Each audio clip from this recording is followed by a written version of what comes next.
Welcome everyone.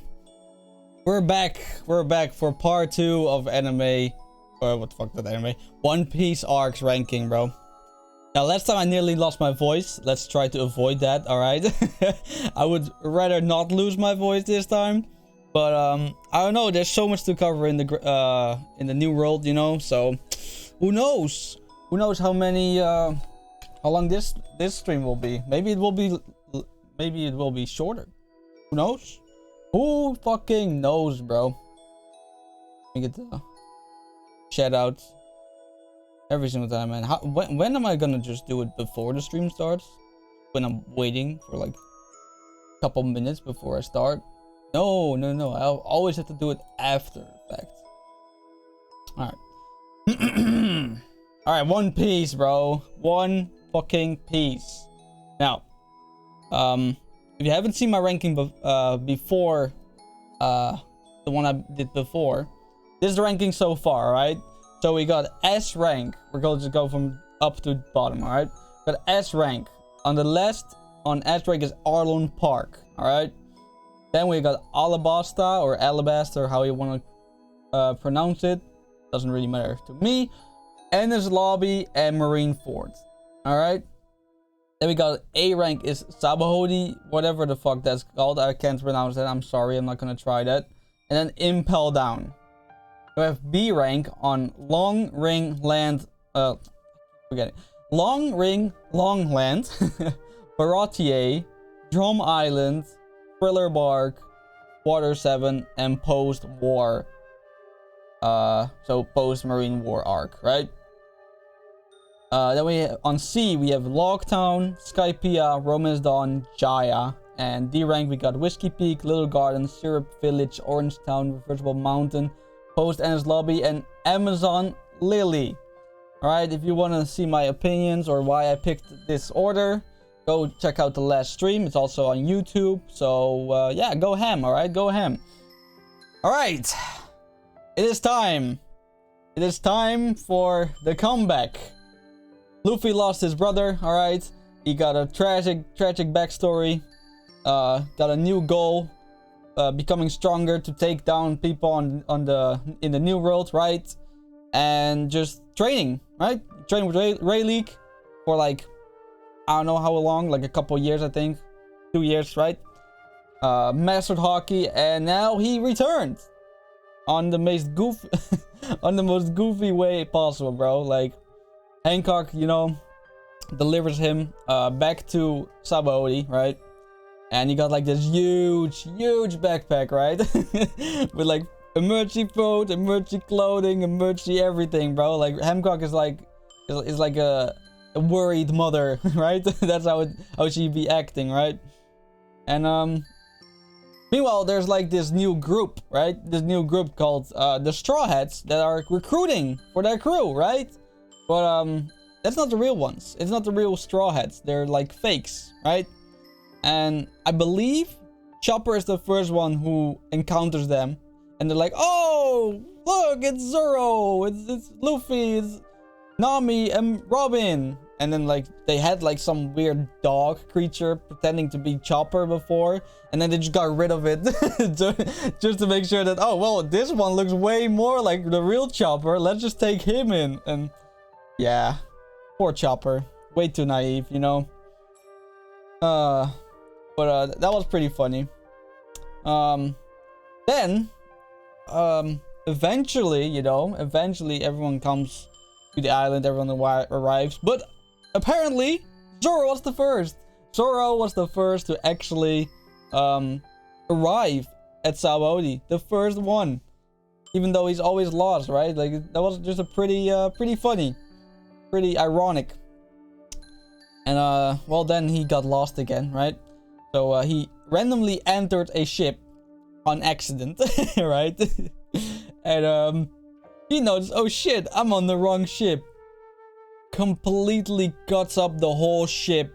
Ship comes back up with the popped bubble, like all watery and shit, all wet, all pretty much drowning, right? All the people on board pretty much drowned, and then it just does like this sword swipe.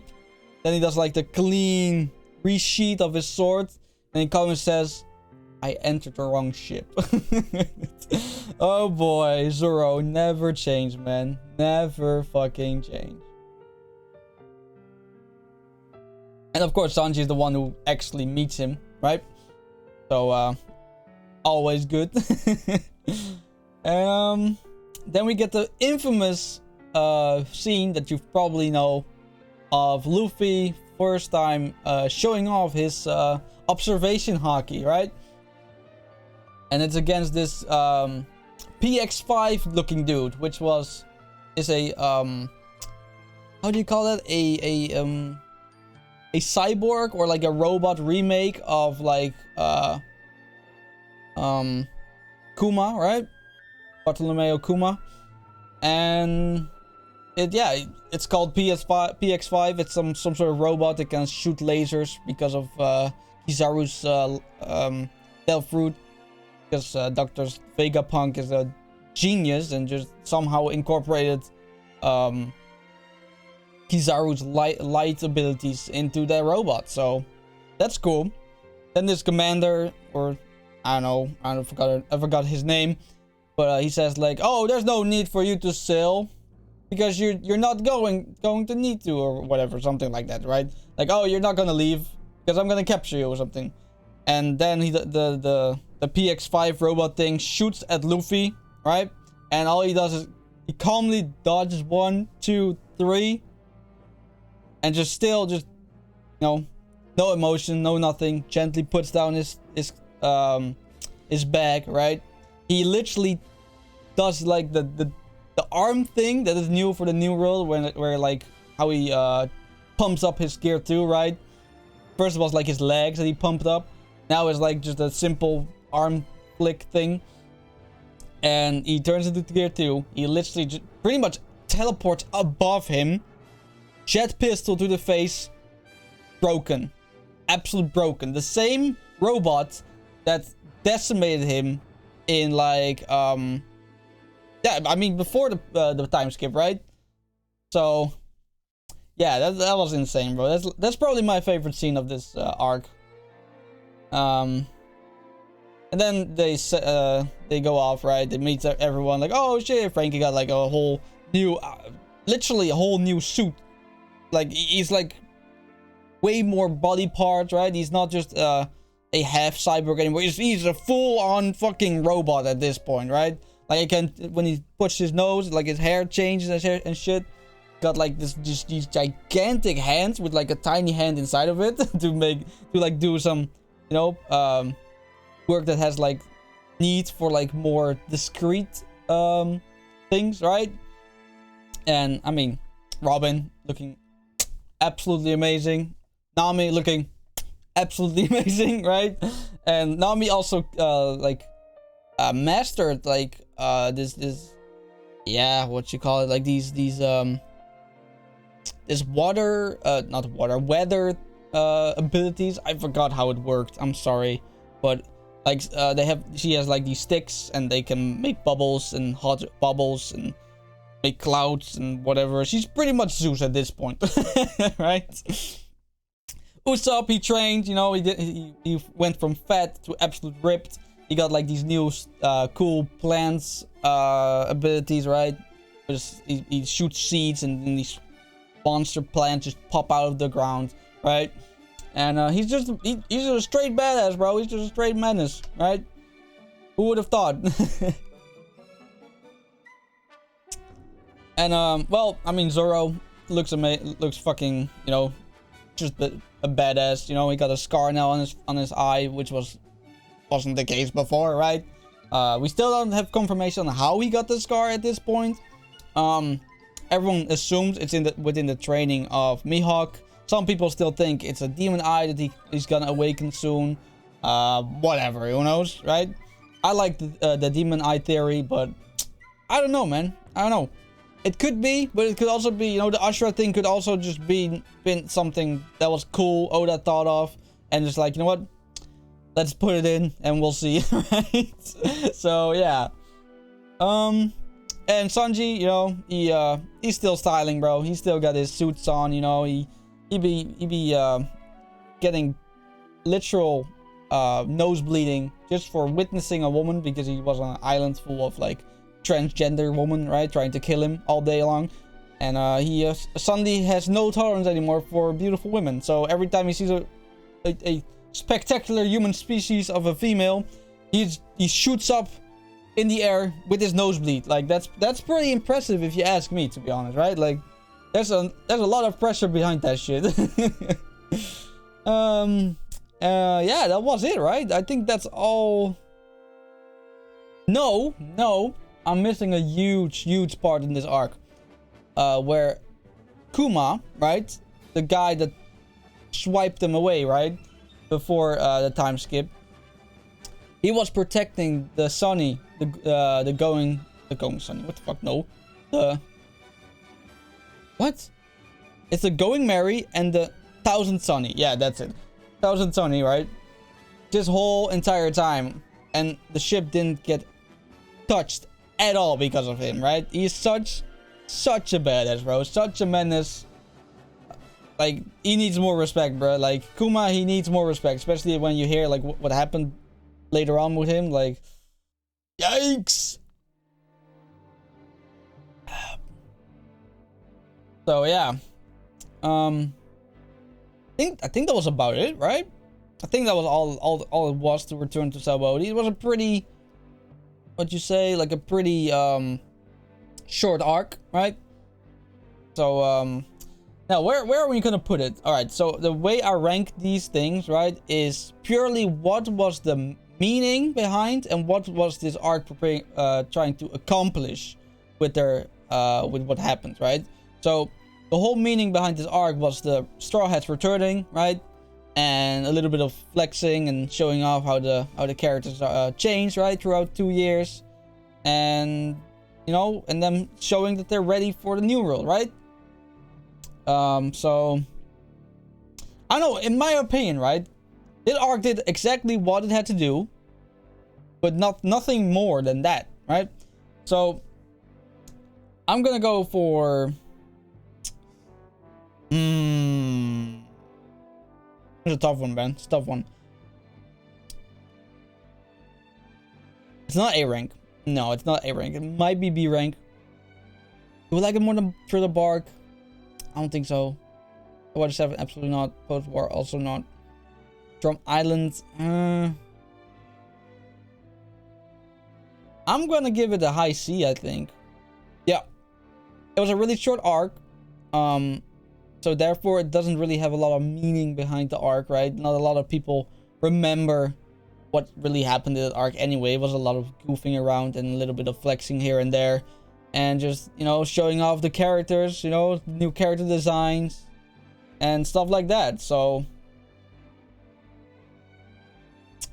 IT tier it is. Yep. Hurts that some, I don't know, like long ring land arc is higher than Sabaody, the Return to Sabaody, but I'm sorry, I can't give it higher than this. I can't. Oh, okay, now we got a big fish. Literally, bro. Fishman Island. Where do I even start, bro? Where do I even start? Let's start at the very beginning. They're going down on their ship with the bubble, right? Not sure how that technology works, but it works, alright? They put a bubble around the ship, then they go under the water like a fucking submarine. For some reason that works. It's pretty sturdy. So, yeah. That's how you get to Fishman Island, right? Then they meet like this octopus. I don't think it's... I'm not sure if this filler or not. But here we get to see his first... Luffy's first armament gear 3, right? So he does like this giant pistol or giant elephant pistol, I think it's called, against this gigantic like octopus creature, right? And you see that his durability against water has been significantly risen, right? First he was like touching a little water and he was like, oh, you know, right? But now he literally just, you know, put his whole hand out of the fucking bubble that was protecting him, and just, you know, he did a lot, right? Like he was under seawater, but he still managed to use his devil fruit and didn't lose consciousness. So you gotta admit his durability on like or not durability, tolerance for seawater has really risen, so to speak, right? Now, well, then he knocks out the octopus, right? And then they continue. Not a bit, but I thought it was important enough to mention it, considering it was the first time we've seen Gear 3 after the time skip, right? So, at least if I'm correct. I'm pretty sure he didn't really use it in Marineford or Ennis Lobby. Or at Impel Down. He did use it in Ennis Lobby, of course, but after that, I don't know. For the bark.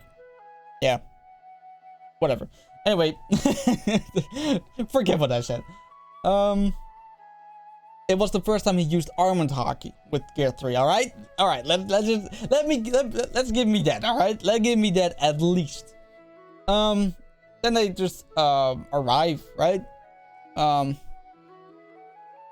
Yeah, they arrive. The beautiful city, or like stuff, you know, all bubbles. You can breathe on the water because it's protected with a bubble. And there's like a ton of like mermaids. Sanji going literally almost through the bubble because he saw a mermaid. Nearly dying, mind you, nearly dying because of it. Like he literally needed a blood transfusion for it. Otherwise he would have died, right? Like Sanji nearly killed himself just by seeing a woman. Like that's impressive, alright? That's some next level simpage behavior, alright? Now I have to say I'm not really well versed anymore in like Fishman Island. Like I've watched it once. I've never really rewatched it or reread it or anything like that. So my memory of the arc is a little bit vague, but I'll try to tell you what I know. All right. So well, let's just go right to Hordy, I guess. I don't know what happened before that. A bit of goofiness, I think. And then they meet Hordy, right? This man that just has whole Fishman Island in his grasp, right? Just in his grasp. And we got this other guy who tries to steal the princess, like some Bowser type shit, right? So, yeah. Luffy meets the princess, and she's some sort of... I forgot what it was. Something important, alright? She was something important. She was like a prophecy child, I think. Yeah, I think that was the whole thing about her. She was a prophecy what? No, prophecy child. Yeah. And well, they kidnapped her, and well, Luffy was like, "Hey, yo, we're not doing that, all right? I'm not about to let you kidnap the princess, all right? She still owes me food, I think." Right? So he sneaks in this like shark creature, right? That's like the friend of hers, and he sneaks in with that shark creature, and he just, you know, the king nearly dies because, you know, Hordy's a bastard. Right? And he jumps out of the fucking shark, bro. It's literally one of my favorite moments in One Piece, probably. Like, he jumps out of the shark in Gear 2nd, kicks Hordy in the fucking gut, alright? And like shoots him through like a couple mountains. Like, it's insane, bro. It's absolutely insane. Like that part is so incredibly cool. Like, it's probably my favorite One Piece moment, like, ever. Just that kick. Just the kick alone was so fucking sick, alright? Alright, and then we have like this whole fucking clash with like the Straw Hats against like the Hordy Jones pirates, right? Meanwhile, Hordy Jones like beefing himself up with like these steroid pills motherfucking things, right? Just getting bigger and fucking... Like, he becomes white for some reason. I'm not sure why, but I don't know. He becomes white. His eyes become red, and like it turns into a whole fucking next level creature, right? I'm going a bit too fast, I think. Yeah. First we got like a whole clash on the destroys, right? Get like a really cool fight with like Zoro, Sanji, but obviously we get like this great moment where Luffy uses Conquer's Haki at will, mind you, at will, for the first time in front of the crew, right? And there was like this 5,000 pirates or something, and then they were like, oh, if we split up in each 1,000 or something, then we'll do that. But Luffy just said, literally doesn't say anything. He just walks forward, you know, with his typical like that, right? Like, you know shit going down with like Luffy got his head like all down, like face black with his eye on his eyes, right? And then just, you know, uses Conquer's Haki, literally dropped the whole fucking army, bro. Whole fucking army of 5,000 fucking people. Like, what the fuck, bro? Or it's 50,000 actually, if I'm correct. Yeah, I think it was like 50,000 fucking people. So that was absolutely mad, all right? That was like, what? Such a cool moment, man. Absolutely so sick. We get a bunch of new forms for Chopper, right? Chopper gets like a little show off of like his new forms that are absolutely horrific in my opinion. I don't really like it. I like his points before. Now I don't really like it that much. I like his like, you know, reindeer point, right? His walk point or whatever it's called. Because that's cute, you know, that's not really for battle per se, but now he's got like this weird digging, drilling point or something with like these big ass horns, which is honestly the best one he got. It looked the best in my opinion, but then he has like this fucking big one where he got like big arms and like, I don't know, I'm not a big fan of the new Chopper points, right? Like the new Chopper design is fine, right? I like the new hat, I like the new clothes, right? Chopper cute, alright? Nobody denies that, alright? Everyone knows Chopper is cute. But his new forms, even his monster point is just disappointing, man. Like, I know it's within Chopper's character, right? Like, I totally get that. You know, Chopper doesn't want to be a monster. So all his points are like family friendly, so to speak, right? So they're all like soft edges, you know, not that he can't do harm with it, don't get me wrong. Like he can fuck motherfuckers up, all right? That's not the point here, all right? But it's just, I don't know, the designs for his new points are just not scary, right? And that was not his point, but that's what I liked about Chopper, you know? He's a cute little reindeer thing, but when he, you know, when he gets mad, or like when he transforms, he becomes a fucking monster menace. You know, nobody wants to fuck with, right? But now he's just, you know, I don't know. It's like when a baby looks angry, right? And you're like, yeah, it's a baby, looks angry, but not scary, right? Something like that. Then we got this amazing Robin scene with her legs. All right, I'm sorry, but come on, like he gone to Omano, like. These fucking gigantic legs, bro. Just, you know what? We'll stop talking about that before I before I expose myself too much. But yeah, she does like this new shit. She has like this feather, not feather. She can like make wings from her arms, right? So she has like this angel, whatever it's called. She can fly now with her wings. What else? She has like this, got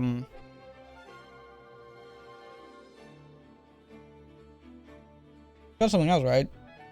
I forgot. I'm sorry. Like I said, this is not my favorite arc or anything like that, so I've never actually rewatched it or watched it previously. So yeah. Also, there's not really an arc that gets talked a lot about. So a lot of these knowledge I acquired over the years just from being on social media and stuff like that, right? So let's just move on. Does Nami get a shine? I forgot. Maybe she does. I don't know. Frankie gets a whole fucking mega robot. I remember that. That shit was fucking lit, alright? Like, this man became General Frankie, alright? Like, bro, that shit is so sick. General Frankie, like this gigantic fucking robot with like these gigantic beams and shit. Like, no, I'm not even a big how do you call it? I'm not even that big of a fan for how you call it, mecha anime at all. But like Frankie turning into a whole fucking mecha, bro, that shit was heat. All right, can't deny it. Yeah, okay. I think that was all the flexes, right? Let's just move on to the more important part, where the part all of us cared about, right? And it was obviously Luffy versus Hordy Jones, right? Now that was a battle, bro. That was a battle for sure. That was a battle I thought he would lose, to be honest. I thought he would actually lose that shit. Simply because of, like, he was in a disadvantage in this fucking bubble, right? And the moment this bubble bursts, he's done, bro. He's done. And he's against a shark in the water. He's in his territory. He shouldn't have won. Luffy shouldn't have won this battle, alright? Alone, that is. He didn't win alone, though. He had like this, yeah, what is it? Was like this prince guy, right? He helped him a bit. I forgot how, but I think he did something. I forgot what, but he definitely did something. And then, first time ever, we see this super new hyper attack from Luffy, right? And he calls it the Red Hawk. We get this whole fucking animation where, like, we see like Ace flashing with his movement, right? So it's definitely a attack, you know, made with Ace in image. And now we know what, you know, Devil Fruit does, right? Spoilers for Wano, right? We know what it does, and now it makes sense. I never understood how Luffy could make a fire fist underwater, mind you, underwater. I thought it was like an inherited will from like, you know, I don't know, Ace or something like that, because that's not something new at all, right? Inheriting the will is like a lot of the core in One Piece anyways, right? But now it makes sense. So if you don't know why, you know, go read One Piece, alright? Go read it right now. I'll wait.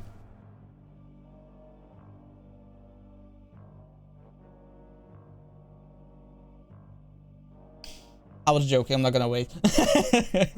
But yeah, go read it right now, alright? It's definitely worth it. If you're anime only, well, too bad, you just gotta wait. Go wait. Yeah. Yeah, so he does this super cool attack called the Red Hawk, which is a flaming fist of armament, gear second armament hockey, right? It's just a really cool attack, and it's definitely effective because he felt that shit, right? Then he finishes off with like this fucking barrage of like elephant gatling, bro. Like that shit was clean, right? This man just punching. Like Hordy, the motherfucker Hordy was already down, bro. He was already, you know, the typical One Piece style of like looking at the enemy. Oh wait, he got defeated. He did the thing, right? Blood out of his mouth, right? The typical One Piece behavior or something, right? But the problem was like this was the one was. I can speak. I'm sorry. I'm going too fast. My brain is wanting. My brain wants to express too much information in too little time, and my mouth can't keep up. All right. So Luffy and Hordy were fighting on this boat. All right. Like there was a gigantic boat called the Ark something. I'm not sure what else it was called. I think it was just the Ark. Could have been something after it, but it was definitely Ark. All right. It was called Ark. Maybe something else. And you know it was heading straight to Fishman Island, right? So that would literally crush Fishman Island. And, well, Luffy doesn't wanted that to happen, right? So he just kept punching the whole ship, so it broke, right? Or at least that was the intention. Like, he got, like, rips in his shoulders and shit, right? His wounds opened from, like, the bite he got from Hordy in the fight. And then we get this incredibly significant part where these Sea Kings show up, right? And they speak to him. And they say something like, that's enough or something. I don't know. Or stop or whatever. Something like that. And that just shows a lot about Luffy being something special, right? Because there's only one person that has been known to be able to speak with Sea Kings, and that is Gold D. Roger, right? So we're already getting parallels on like, oh shit, yo, Luffy is getting looking a bit too much like Golden D. Roger at this point, bro. Like he getting a bit too suspicious. Like first the head, now the whole he also got all types of haki, just like Roger. Now he can talk to Sea Kings, right? Like it's all going a bit too, you know, getting a bit suspicious, right? He's getting a bit too similar to Roger. Might be something special, which eventually we find out it is. But you know, at this point, we're already looking like, yeah, Luffy is really getting a little bit close to how Roger, at least as far as we knew at that time, right? As Roger was. All right, well, Sea King stopped him because the boat was already destroyed enough. Like it wouldn't hurt the island at all if it fell down, and that was about it, I guess, right? That was the whole fight against Horde. And then, just when you think, oh, everything's happy and go lucky, whatever, right? He notices that Fishman Island was under someone's protection, so to speak, right? And that someone was a Yonko named Big Mom. But, you know, Luffy is pretty fucking livid at this point because, you know, if Big Mom protected Fishman Island, why the fuck did she allow Horde to just literally take over the island and just fuck with all the residents in it, right?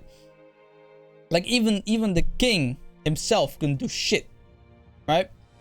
So that was pretty upsetting for him. So he I still can't believe he did this shit, bro. He said he called Big Mom, right? Called her a coward, right? Cussed her out, stuff like that, and just gently made her mad, right?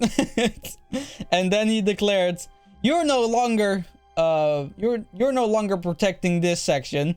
This section is now under protection of the Straw Hat Pirates." And then he ended the call.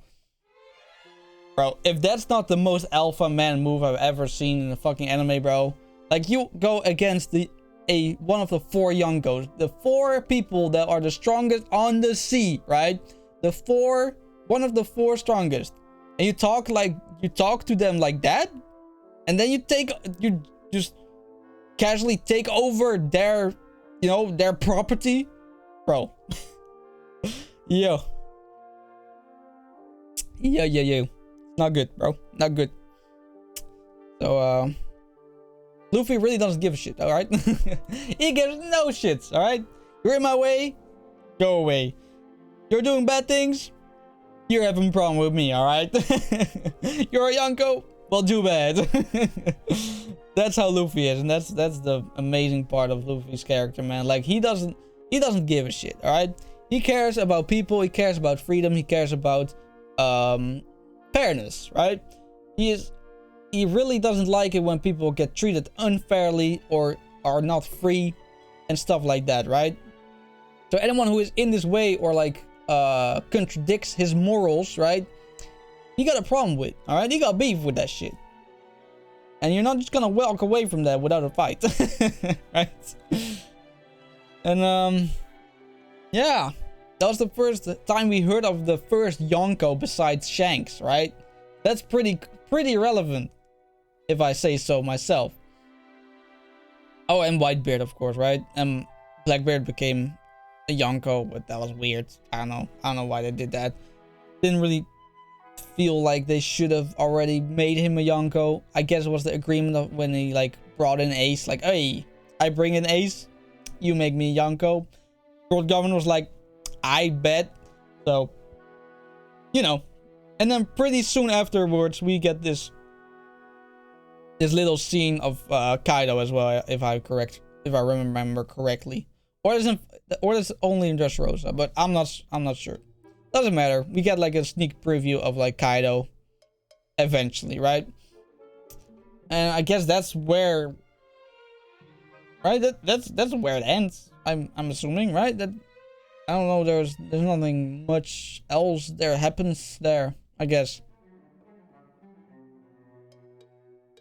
I mean, obviously, you know, they give a feast, you know, and there's cheering, blah, blah, blah. Oh, thank you, blah, blah, blah, you know, the typical. They leave because, you know, they don't want to be heroes, right? So they go eat and they leave without a word. Typical Straw Hat behavior, right? And I guess that's the end of the Fishman Island arc.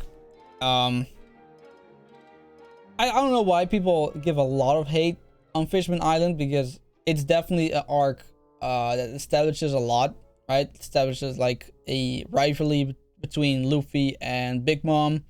It does like it ends like this, you know, this tyrannical governor called Hordy, right? Like, you know, we see the Straw Hats, you know, flex the whole time with their new powers, new abilities, new transformations, whatever, right? And we get a really cool new super attack called Red Hawk. So I don't know. I don't see why people give Fishman Island such a bad rep, because I think it's a really solid, good arc. I really think it's not a bad arc at all. Actually, I think it's one of the best arcs, in my opinion. So, for people who are gonna be mad about my placement on long ring land arc, you're gonna be mad about my Fishman Island placement, all right? Because I'm gonna put it high A. Oh, whoops. There you go. Yup. That's where it's gonna be, and that's where it's gonna stay.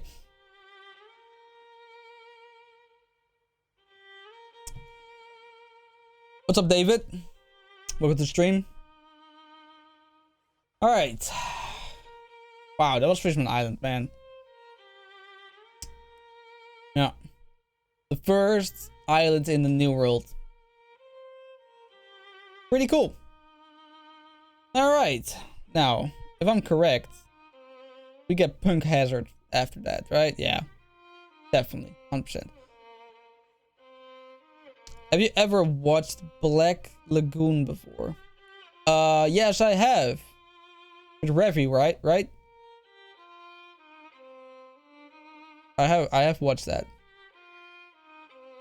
Pretty cool show.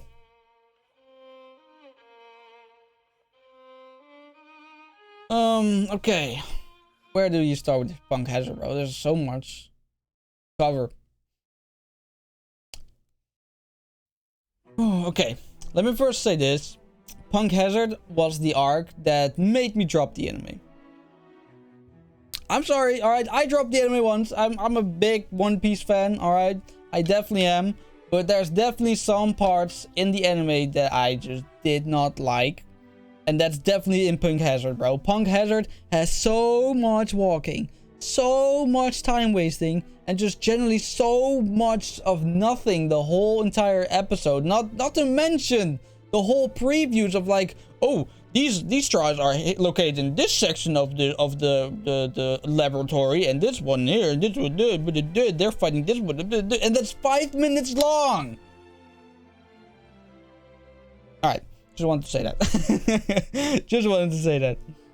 But yeah, let's just start at the beginning of Punk Hazard. I think Punk Hazard is a pretty, I think the island is cool. What happens on the island and the villains is pretty, I don't know. Alright, let's just start off with like the island, right? The island is a wasteland, alright? One side is fire, one side is ice. And the cool part about this island is this island has been created by the force of two really high-ranked, powerful Logia users. And this was a clash between a Kainu and a Koji, right? And they were fighting to become the admiral or the world admiral, general something. I don't know how that rank is called. The highest fucking guy in the military, right? That's how it's that's what they were fighting for. Hold on. I forgot to put it on loop. Just change the fucking music. Alright. But yeah. That's what they were fighting for, right? Spoiler alert. Kaiju, he lost, alright? Koji. Kaiju? Koji? I don't know. Weird name. Kuzan, alright? Can't give me, can't blame me for saying Kuzan, alright?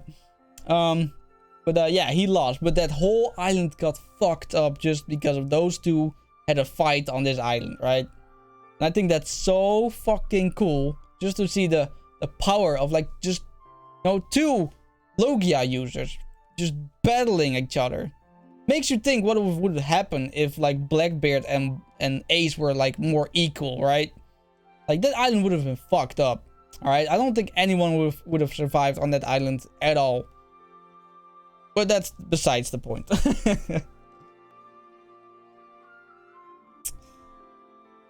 Oh, okay, what was a... I'm trying to recollect all the information of Punk Hazard, but... It's been a while. It's been a while since I watched it. I've never gone to the... gone there in the manga. Alright, I started reading after Dressrosa, so...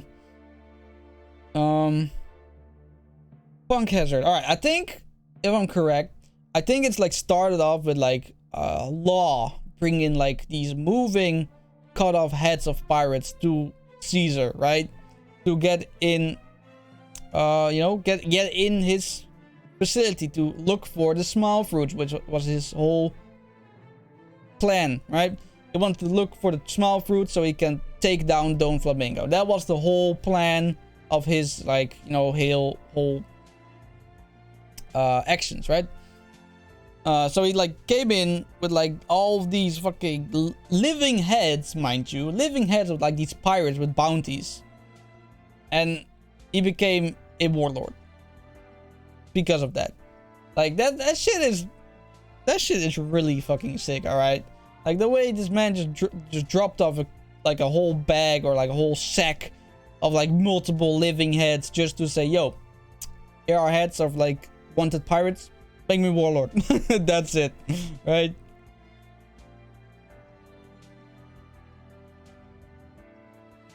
So that was really cool, to be honest. You should do Tokyo Ghoul characters after this.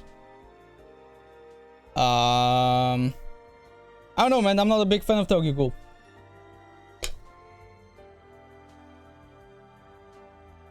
I don't think the characters are that great either. So would be a really quick list, right?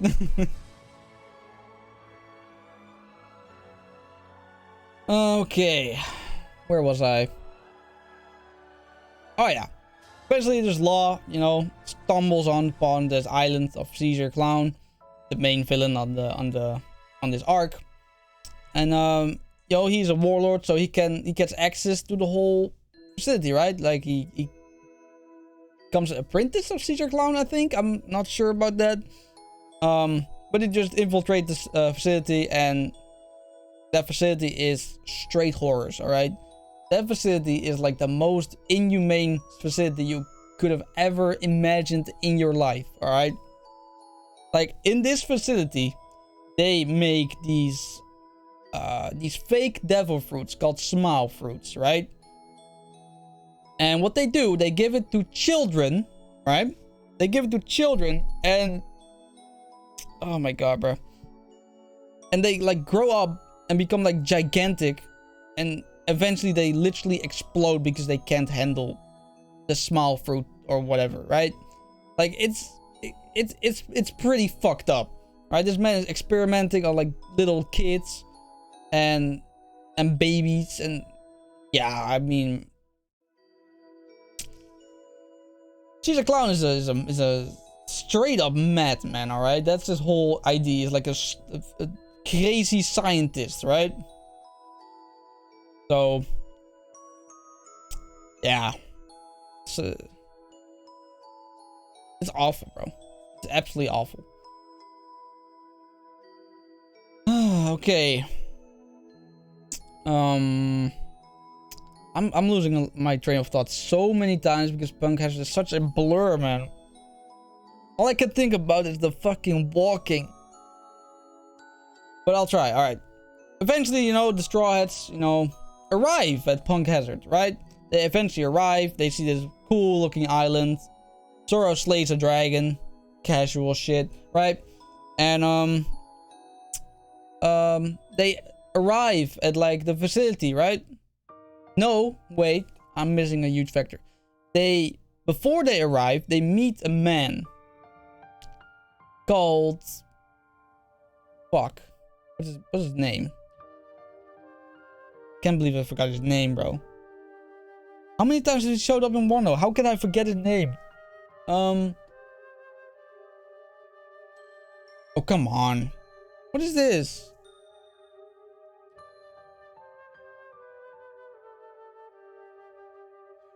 Tanjiro? No, that's fucking Demon Slayer. Hold on, let me look it up. Hold on.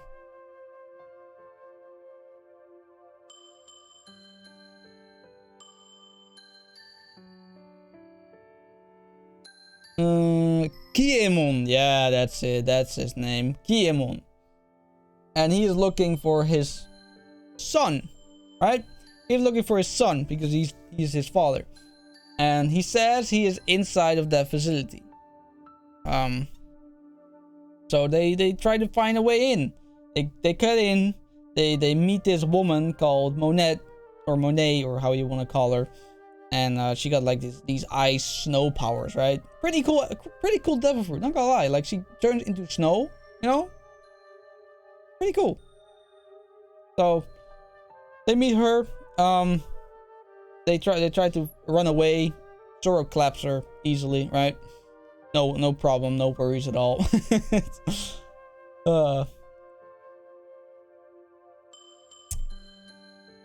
Oh, yo, Punk Hazard is stupid, bro. What?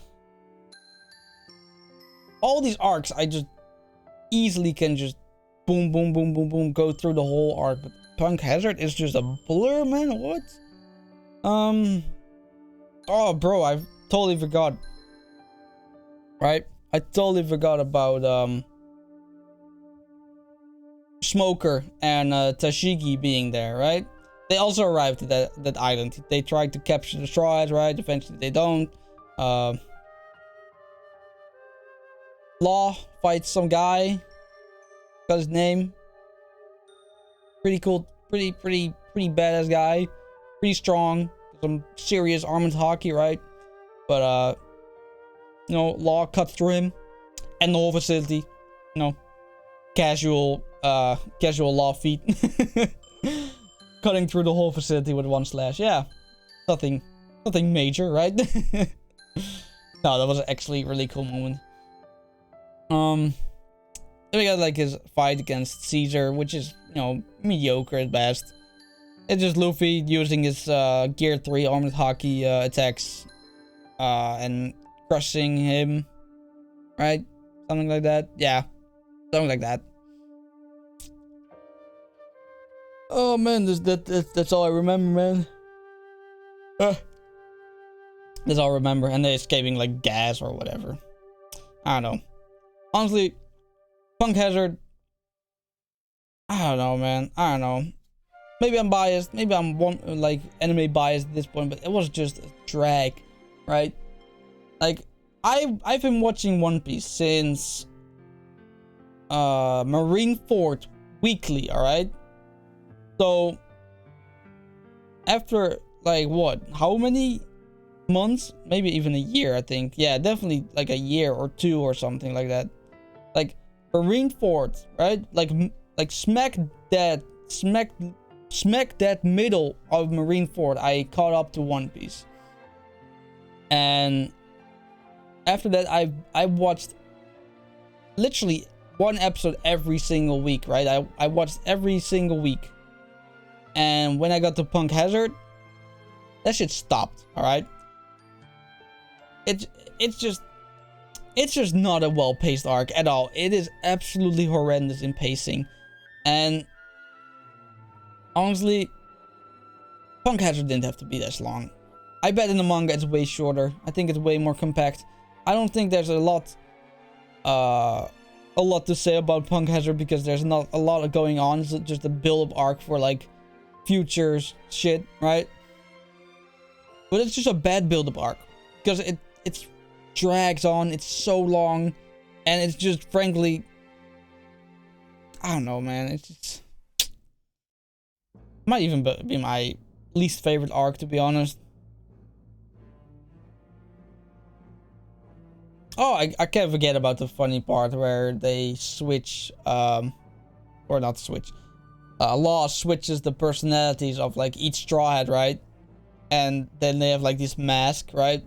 And then Chopper talks, or not Chopper, Frankie talks in Chopper's body, right? And and Nami is like, don't you dare talk like that with that face or something like that, bro. Like, she was just offended on how you call it? And how he just talked about just talked. He just said something, right? And Nami was like, don't you dare speak with that mouth, right? And to be fair, right? Like that cute body and then like that raspy voice of fucking Frankie, like, yeah, I kinda get it. I kinda get it. But yeah. And then they have like this part where Chopper is like like they tie him to Law's head. Right? That was pretty funny. Yeah, that was pretty funny. But the rest, you know, eventually they save the kids. Don't get me wrong, they saved the kids, luckily, right? They destroy the factory, so the slime that were roots just gone, right? Whole production is just done.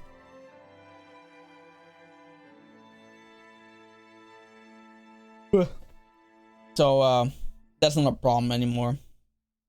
And they capture Caesar Clown to bring him to Dressrosa to meet Doflamingo, right? I guess that's all that Punk Hazard had. You know, there's a lot more I could have talked about, but I simply just don't remember it. Yeah, I don't know. Punk Hazard is such it's an arc. I'm gonna be honest, man. I'm gonna be honest. Punk Hazard, anime only opinion. I've not read the manga for this arc, so anime only opinion. It's absolute dog shit. And that's simply by the fact of like it drags on. It has so much dragging, bro. Like the amount of minutes they're just running from something, bro. They're just running, right? And all you hear is footsteps, and you see like, you know, panels, or like not panels, like backgrounds like slowly moving, right? Like it's just no, it's just not it. It's just not it. And even without that, right? Even without that, Caesar Clown is, trust me, he definitely is a villain, but he's just not a, I don't know, he's just not a good villain, right? Like, even after all he did to those kids, right? All those children, right? I couldn't hate him at all. Not like I would hate like Akainu or something, right? Like, I don't know, it just, Caesar Clown is just not a interesting villain at all. And I feel like One Piece is so good because the villains are also always interesting, right? Even the guy from Long Ring Land arc, right? Like, he was funny. He had like a pretty cool, you know, Delve Fruit where he can make like things come slow and stuff, right? But Caesar Clown was just, it's his name, bro. He was just a clown, like, for real. And I'm not even talking about Buggy at this point. Like, he was a proper clown. He was just not it. Absolutely not it. So with that being said, Right? With that being said, low C tier? Yeah. I'm gonna put it low C tier, bro. Punk Hazard is just not it. It's just... I don't know. Even Lockdown I liked more. Even Lockdown. Let that sink in. Lockdown. A teeny tiny arc. Had more significant value than this gigantic arc of like 100 plus episodes. If I'm correct. I'm not sure about that. But it's definitely long, alright? It's definitely a fucking long arc. I don't know. I'm not a big fan of Punk Hazard.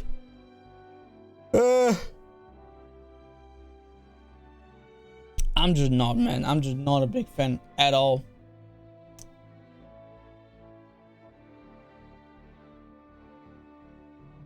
But you know what? What now the issue is gonna be?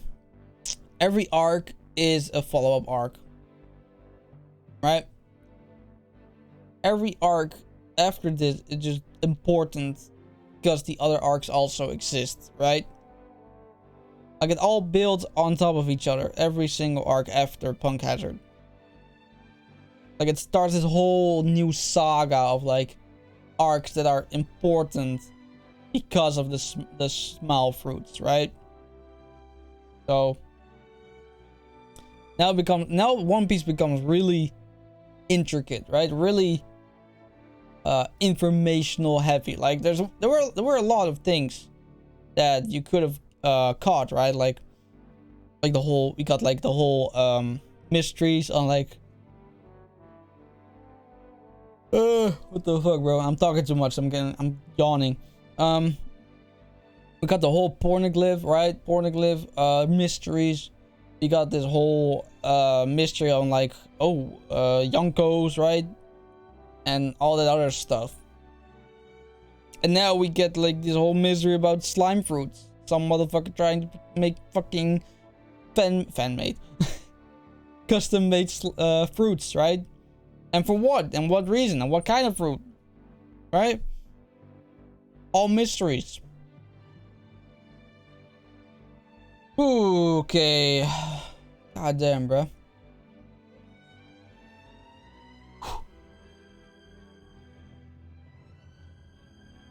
Stop yawning. All right, next one. Next up, we got Dressrosa. Ooh, Dressrosa, bro. Dressrosa. There's a lot to uncover in Dressrosa, bro. There's a lot. But let me just start off with a simple thing. This whole arc, we follow this girl, right? This gladiator girl or woman, and oh my lord, I don't know how the manga does it, but the anime. This is what I mean, bro. Like I get when people say, "Yo, I'm on Punk Hazard," or like I'm on Dressrosa, and the anime is getting dragged out. I'm not really having fun, and I totally get that, bro, because I had the same exact reactions, bro. Like the moment I got to Punk Hazard and Dressrosa, everything slowed down, like slug pace. Like the pacing was underground, bro. Maybe even under the ground. Like it's like an elevator that has to go up, but they're going 6 floors down before they go up again. Like it's so fucking slow. It's so slow. And maybe if I had read the manga as far as I did, I wouldn't have an issue with this, but it's so slow. And I can't get over that, right? If an arc is just slow with pacing and issues like that, that can ruin a arc completely. Okay. But regardless of that, how does Dressrosa start off? Good question. I remember that. Isn't it funny how I remember so much about the pre time skip, but I remember like so much of nothing of the others. Yeah. I don't know. Maybe I like to pre time skip more. Who knows? That could be the case. Anyway, regardless, Dressrosa. Dressrosa start off with, you know, they land or land. They arrive. Not a fucking ship or not a fucking plane. They arrive at Dressrosa, right? And there's this cute town, you know, with all these puppets and like cheery people smiling and being happy and all over the place, right? And just something, you know, you're like, oh, this is a pretty cool town. I thought the tyrannical motherfucker was like in charge of this kingdom, but it looks all nice and happy and fun and everything like that, right? But we'll soon find out the dark history and dark secrets of Dressrosa. Because Dressrosa is a island with a bunch of puppets, right? But those puppets, they were human before, right? And those humans, or at least the puppets, right? The puppets have memories of their human lives. But the people who knew the person inside the puppet completely forget everything they know about that person. So you can imagine that these toys are just walking around with his family all happy and go lucky, right? But they know that's like his wife or like his daughter or like, I don't know, right? Something like that. But they're acting as if everything is good and go happy, right? But that's a big dark secret of this island. There's a bunch of like people that get turned into toys and stuff like that. Then we have like these bug creatures called yeah. If I only knew the name. Something with the T, I think.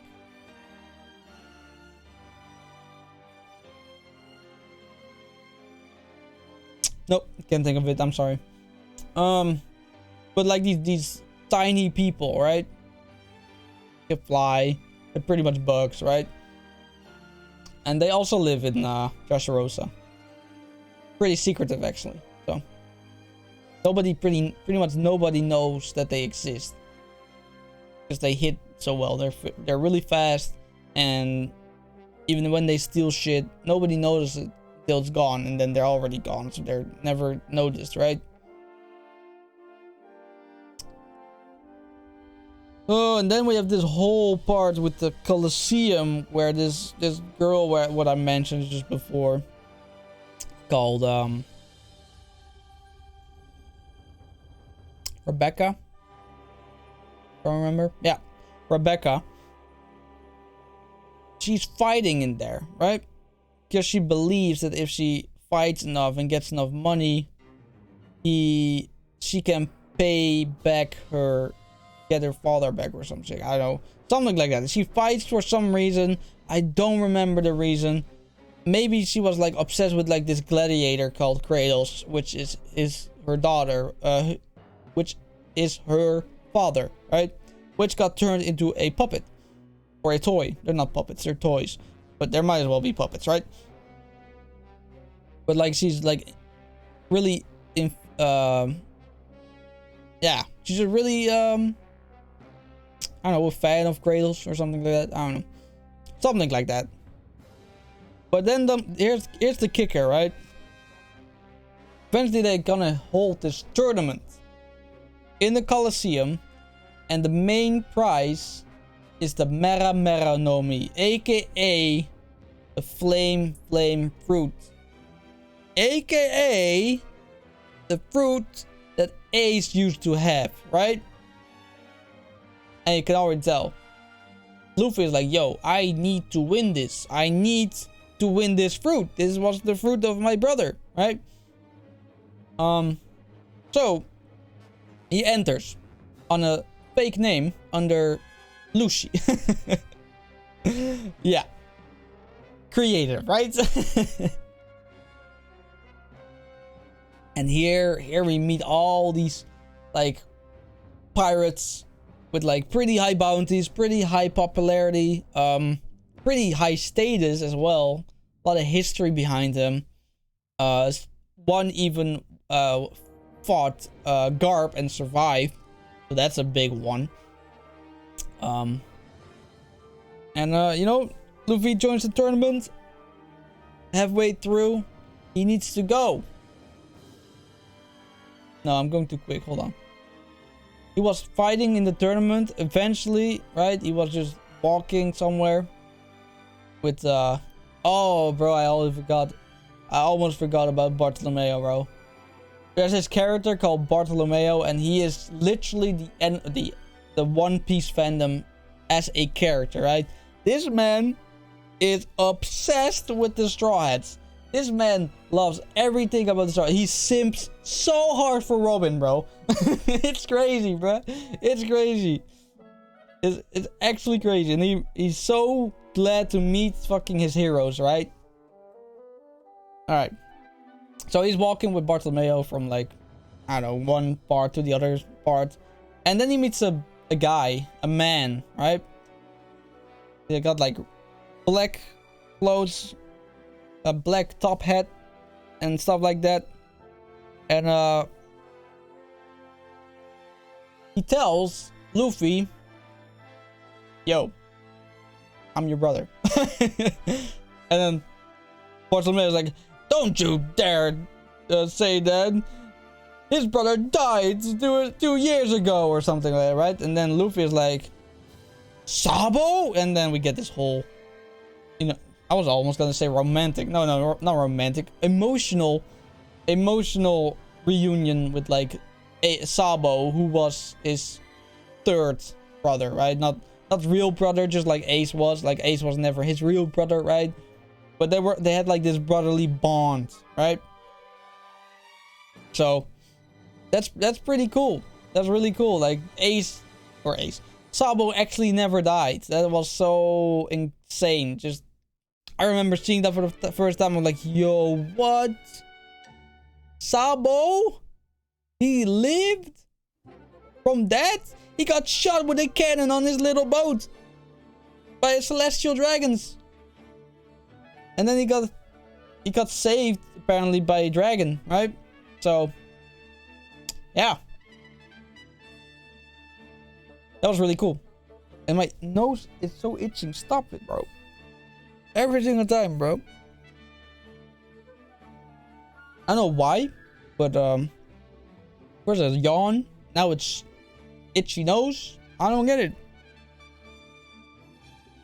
Okay, anyway, so Luffy has to go because Law got captured. Because the trades they were gonna do with like Doflamingo went wrong, right? And Law got captured. So now Luffy has to rescue Law, but he was still in the tournament. So he was like, yo, but I can't leave the tournament because this fruit, this prize, I need to have this prize. I can't let anyone else have it, but I also need to go save Law. So what are we gonna do? Then Saw was like, yo, hey, why don't I just, you know, fill in for you, bruh? Like, I'll just fill in, win this shit, and then you can go save Law. Like, hey, bet. So that's what he does. Luffy, you know, he slips out of the Coliseum without being noticed and goes to save Law. In the meanwhile, Sabo, who is now on like the name Lucy, right, beats people in the tournament, eventually wins the tournament, and you know, wins the fruit and eats it right away. Right? He doesn't give any time to anyone to, you know, to like decide for, hey, yo, maybe you should do it. No, he's like, all right, I won, I eat. Right? Just right away. And then, bro, Sabo is a menace, bro, with that fruit. He's incredibly powerful. Like his Haki was already really good, right? Now he got like one of the most powerful Logias. Like Sabo is insane right now, right? Eventually, you know, Luffy arrives at like this wall, I guess. You can say it's a wall, right? It's like gigantic wall, and then there's like a castle on top where like the king used to live. Which that king, yeah, what happened to that king? Oh yeah, he got controlled by Doflamingo, and he slayed his own people while being controlled by Doflamingo. But everyone thinks the king went crazy, so then they, you know, dethroned him, and then Doflamingo, as the hero, took his place. Yeah. And then the king went into hiding or something like that. I don't know. I don't remember the specifics on that part, but pretty fucked up. Pretty fucked up, yeah.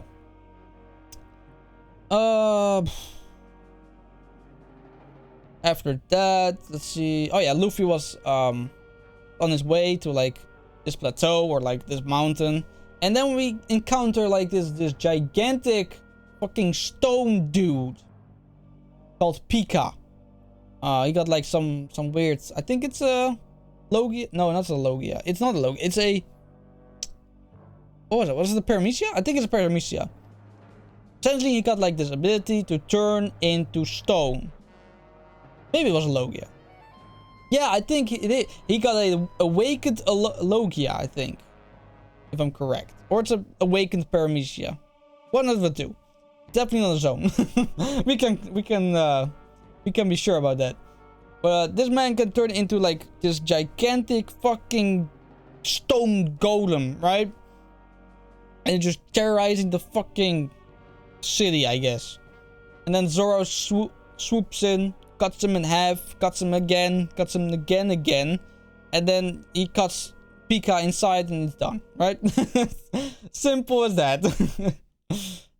And then Luffy can proceed, right? So he proceeds. He gets to like Law, I guess, right? Law already escaped on his own because of the help of some girl called, I forgot her name. Of course, I always forget names. Come on. I'm sorry. I don't know. I don't remember. But eventually, like, she frees him, and he starts to fight Doflamingo, and Luffy's almost there, and then Doflamingo just like, hey, yo, remember this dude? Like, who's that? Then like fucking Bellamy comes in, like, Bellamy, bro. My man Bellamy from fucking Jaya. He just comes in like, hey, yo, remember me? Yeah, you kicked my ass in Jaya. And now he's against his will fighting against Luffy, crying all shit. Like, such a pussy, bro. Such a bitch, bro. Oh my god. I can't stand this motherfucker, bro.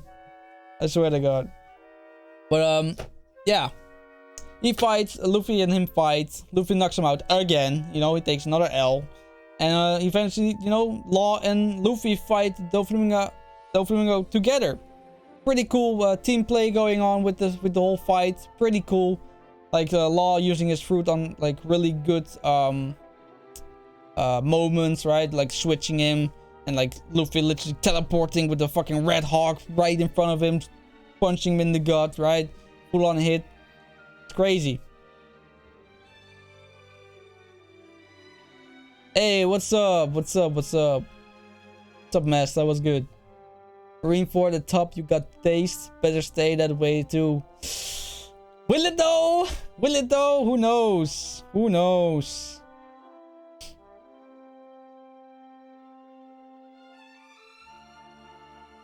Honestly, I don't know.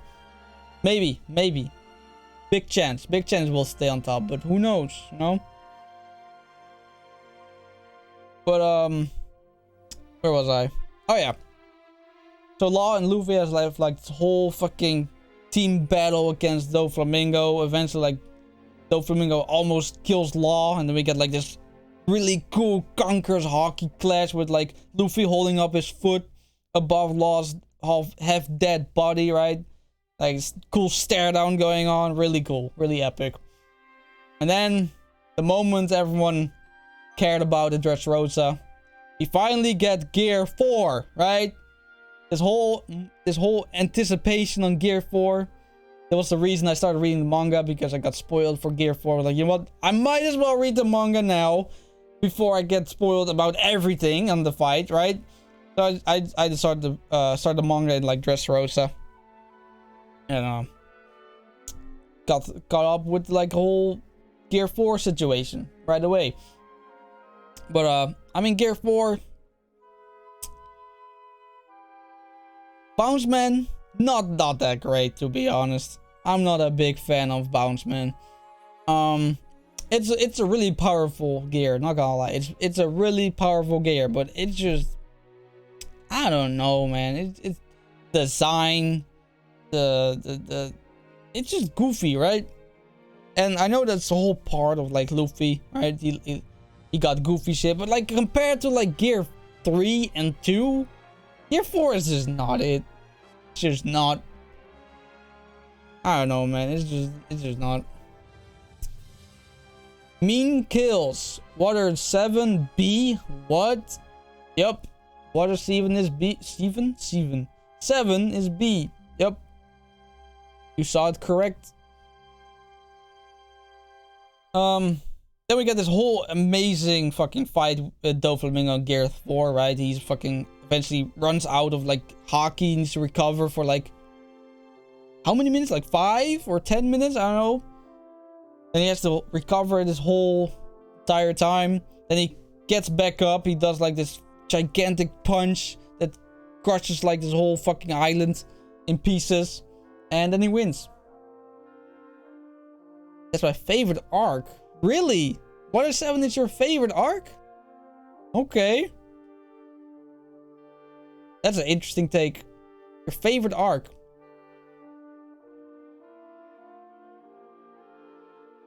I'm kind of hurt. Don't be, bro. It's my opinion. if other opinions hurt you, you gotta get some therapy, bro. That shouldn't be the case. Especially not if we're talking about One Piece or like an anime or any entertainment, which is all opinionated anyways. You're kidding. Okay. Well, I'm not kidding about the therapy though. Everyone should probably get some therapy at this point. we're all mentally fucked up anyways. So yeah. What else? What's the end of the arc?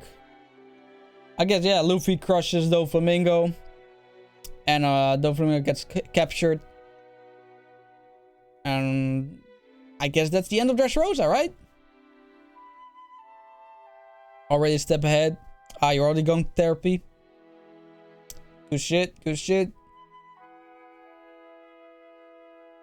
Alright. That was Dressrosa. Yeah. Now, where are we gonna put Dressrosa, man? Where I rate arcs is like, what did it do? What did it try to accomplish? And how well did it try to accomplish it? Dressrosa was like a main end point, just like Alabasta was, right? From like a tiny saga. So I feel like Dressrosa, it accomplished a lot. How well though? How well did it accomplish what it had to accomplish?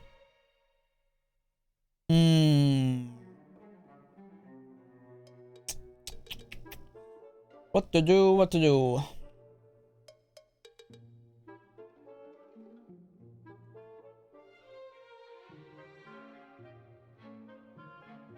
Don't want to give it a B. No, I don't want to give it a B. My opinion, Water 7 should be S. I think it beats everything A. Wow. What's so good about Water 7, bro? It's just a build-up arc.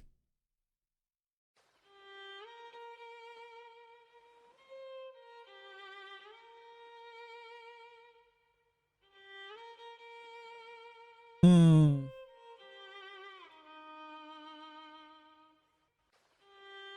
Might put it in low A.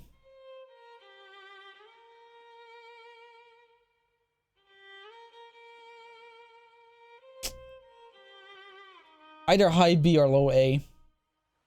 It's tough.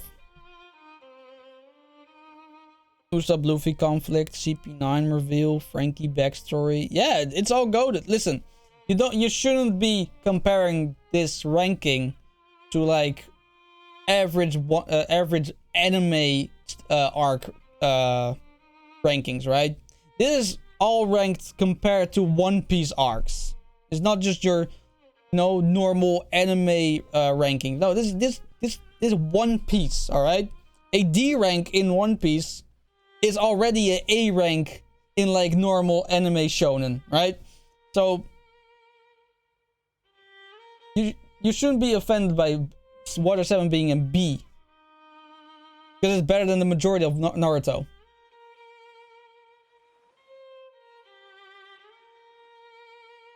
I'm gonna put a high A. Or high A, what the fuck? Low A. Yeah. That's where he goes. Lock it in. Dressrosa, low B. Low A.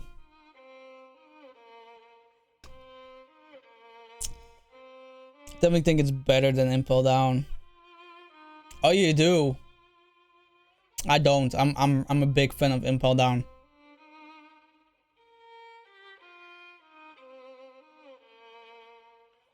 So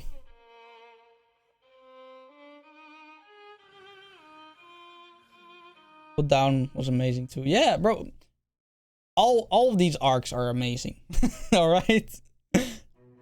All of these arcs are amazing. That's why it's so hard to rank them. They put so much in a relatively short arc. Yes, they did. Absolutely. Absolutely. That's why I also ranked the arcs according to like what were they trying to achieve as well, right? Like, for example, I put Jaya this high, right? Or higher than like Romance Dawn, because Romance Dawn is a goated arc, right? If any One Piece fan was just going to be biased as fuck, Romance Dawn would be like high A at least, because what it stands for. But like as a arc alone, right? Romance Dawn did what it had to do. It introduced Luffy, it introduced Shanks, a little bit of backstory about Luffy, but that's about it, right? It's a really good start, but it's not the greatest arc that's like I don't know, Marineford levels, right? I think Impel Down had a crazy ass villain that Luffy couldn't beat, but that's about it for me. Rest was okay. Really?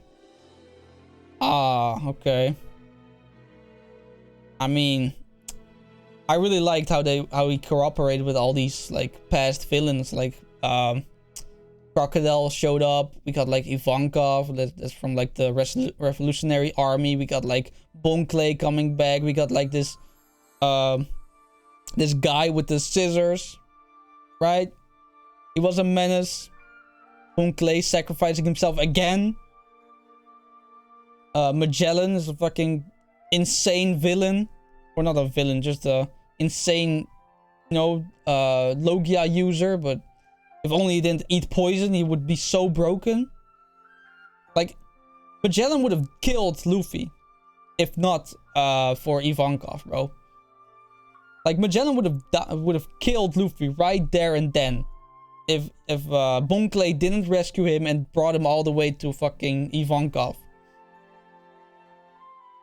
And then Blackbeard also showing up. I don't know, man. I don't think Impel Down was just a crazy ass villain story. There's a lot going on. But you can say all you want about the list. The list is not changing, alright? This is my opinion. Unless you make a really good point about something, but otherwise there's nothing changing this list. Oh, okay. Let's see what all right, we're done with Dressrosa right now. Got Zoe. Oh, okay.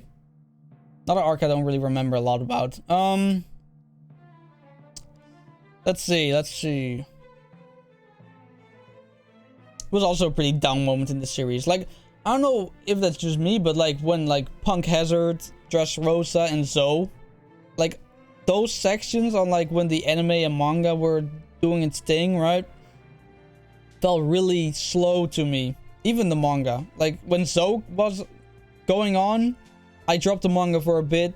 You know, just build up a couple chapters so I could read them. So I don't know. Like Punk Hazard, Dressrosa, and Zoe, it's like the parts where I was like, you know, takes a bit too long. Pacing is not that great.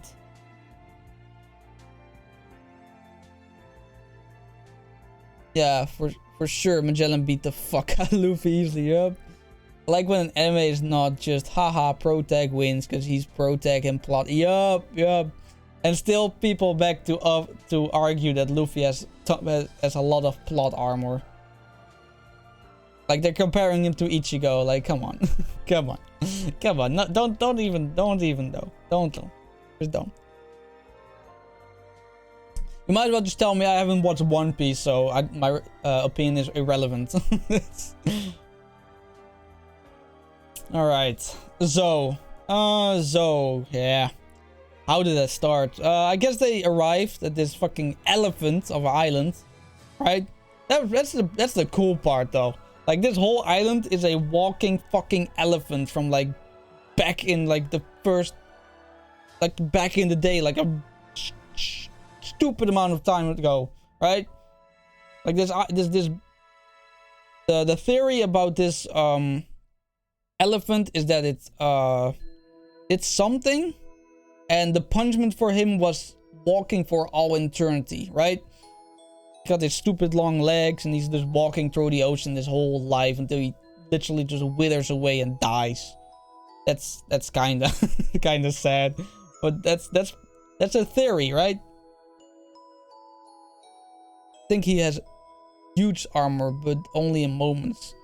Yeah, but that's how you write stories. You can't just kill off a main character, right? You need to make some sections in the story have significant value of like danger, but not too dangerous that they die, right? Doesn't always have it on, like Luffy versus Katakuri. I think a lot of people would disagree on that. Like Luffy Katakuri fight, that was how do you say that?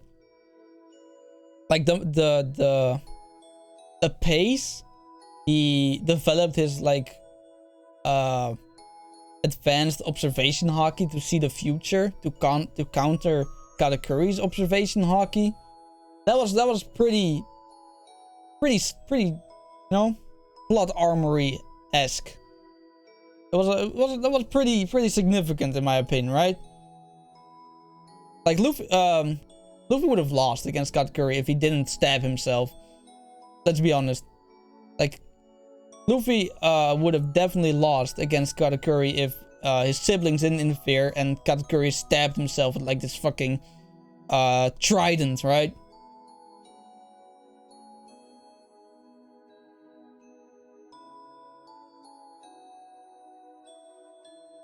But Snake Men do be really powerful, so who knows? maybe he did win. Maybe he would have won. Who knows? All right, back to Zoe. All right, so starts off with these motherfuckers just arriving at this guy's leg, I guess, right? They climb up by this guy's weird drawing, which was pretty funny because they're cheering him on. So like, yes, go, and eventually like he gets tired and everyone just stresses the fuck out because they think it's not gonna make it and they're gonna fall down. But eventually it makes it, you know. The thing makes it. I can't really say it was an animal. It looked pretty disfigured because this guy can't draw for shit, right?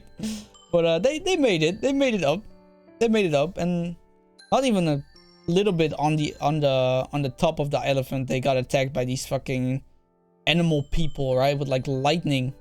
I don't know how that works. They just have lightning powers. I don't know. Because they weren't powerful enough in the dark, right? I came out wrong. I'm saying he had huge plot armor V category. Oh.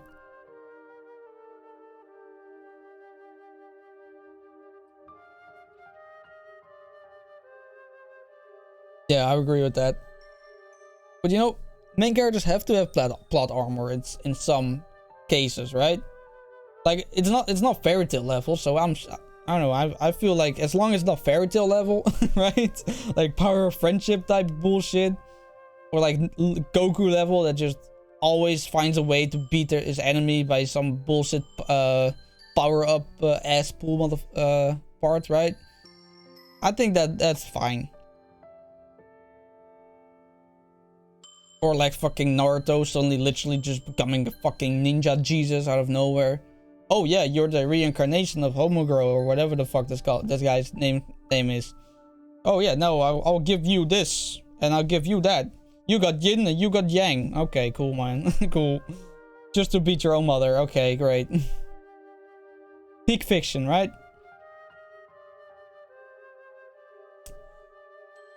Okay.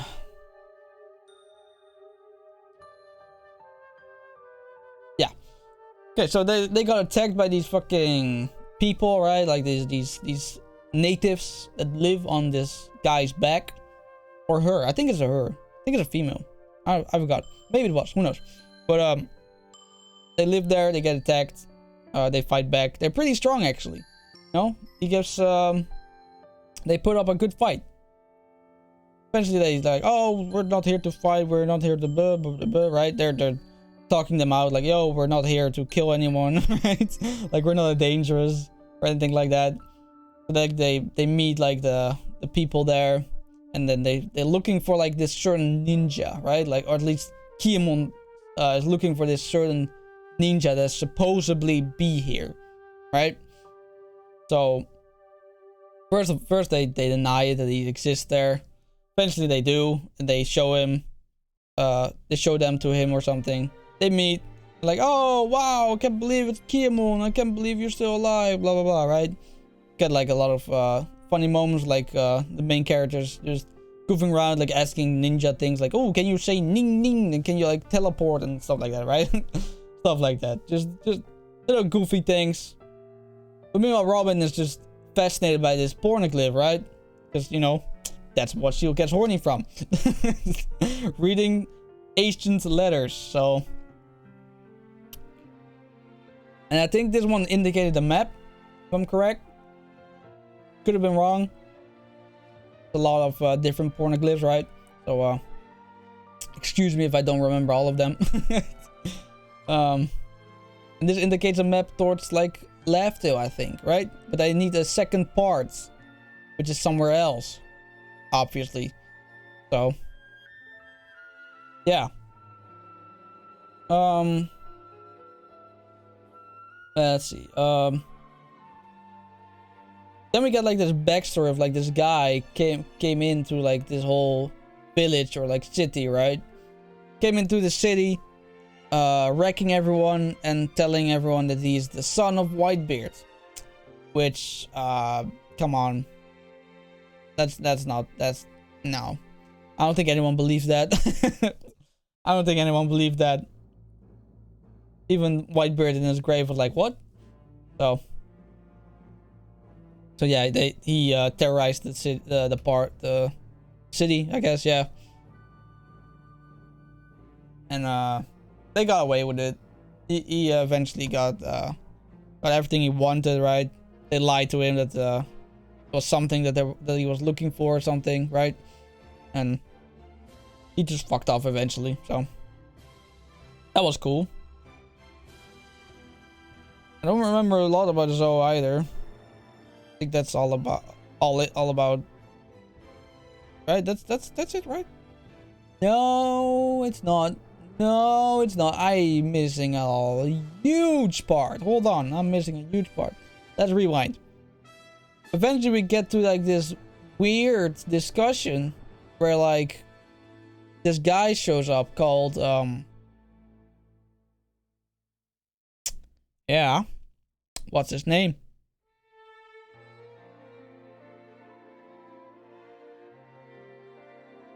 What's his name, bro? Beige, right? Yeah, beige. Something beige. I forgot his name, I'm sorry.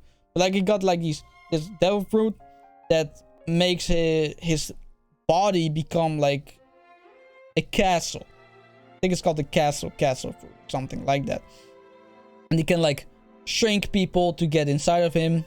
Sounds pretty, you know, pause moment, but it's relatively normal. He got like these doors that can open up in his body, and then they have like they can go inside of him. His whole fucking body is like this interior as a castle and stuff like that. Anyway, this man shows up and he comes in the name of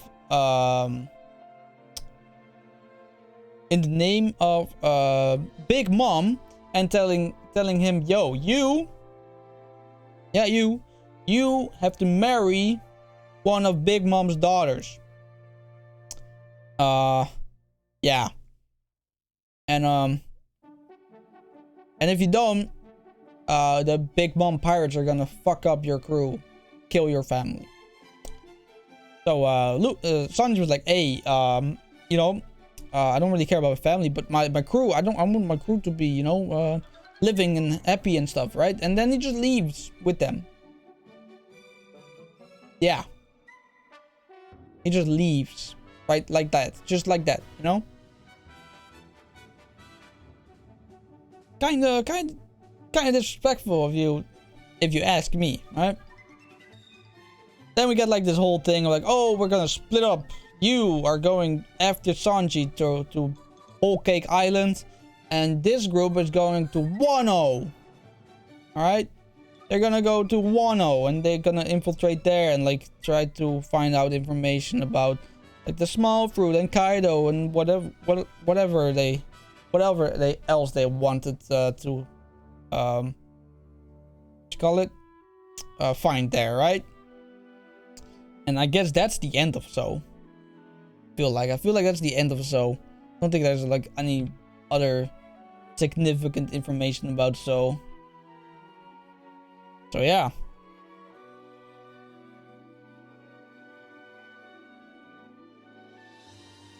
That was So. How are we gonna rank So? So is it's an interesting one, you know? I can't really call it a build-up arc either. I can't call it a solid arc, a solid loner arc as well, right? It's not really a arc that's made for being alone, but it doesn't really build up a lot as well. I don't know. There's just a lot.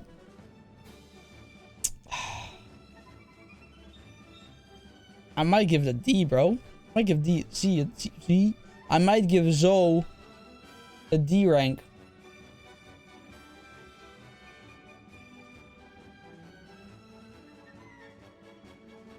Yep.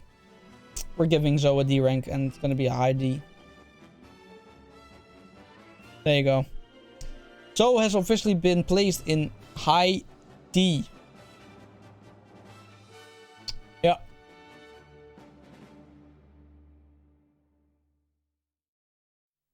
Oof. Damn. Only 3 arcs to go, and then we've covered the entire One Piece, bro. Give or take. Roughly, right? Wow. Crazy. Whole Cake Island. Okay. Now, this is a arc. I really like this arc. Some people don't like this arc, but I really like this arc. This arc brought me back into One Piece, alright? When this arc started going on, like I was reading the manga, you know, casually, you know, waiting a couple weeks, then reading all the chapters, right? But when this manga came into the anime, I'm like, alright, I'm gonna watch the anime again. I got up from like half Dressrosa to Whole Cake arc again, and I watched every episode weekly again after dropping it mid Dressrosa, right? So Whole Cake Island really brought me back into the anime again. And oh boy, did it succeed. Absolutely. It was a B shelf. One Piece is my favorite manga. Hey. Facts. Hell yeah. Totally agree with that. So that's just a big part of like, maybe it's biased, you know, saying, oh, Whole Cake Island was so good that I came back to the anime, but I don't think it is. I think it's just a really solid arc, and especially they did pretty good in the anime as well. Even though it's still suffering with pacing issues, right? At this point, like after like I feel like that shit started in Punk Hazard and it hasn't really stopped. The pacing issues, it got a little bit better, but not a significant amount better.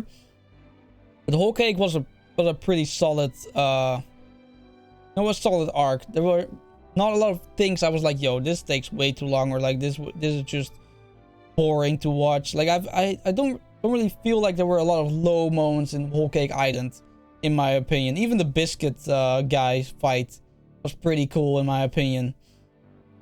So that's pretty that's a lot. All right, now let's just start from the beginning for Whole Cake Island. I guess they arrive, right? Yeah, of course they arrive. What the fuck?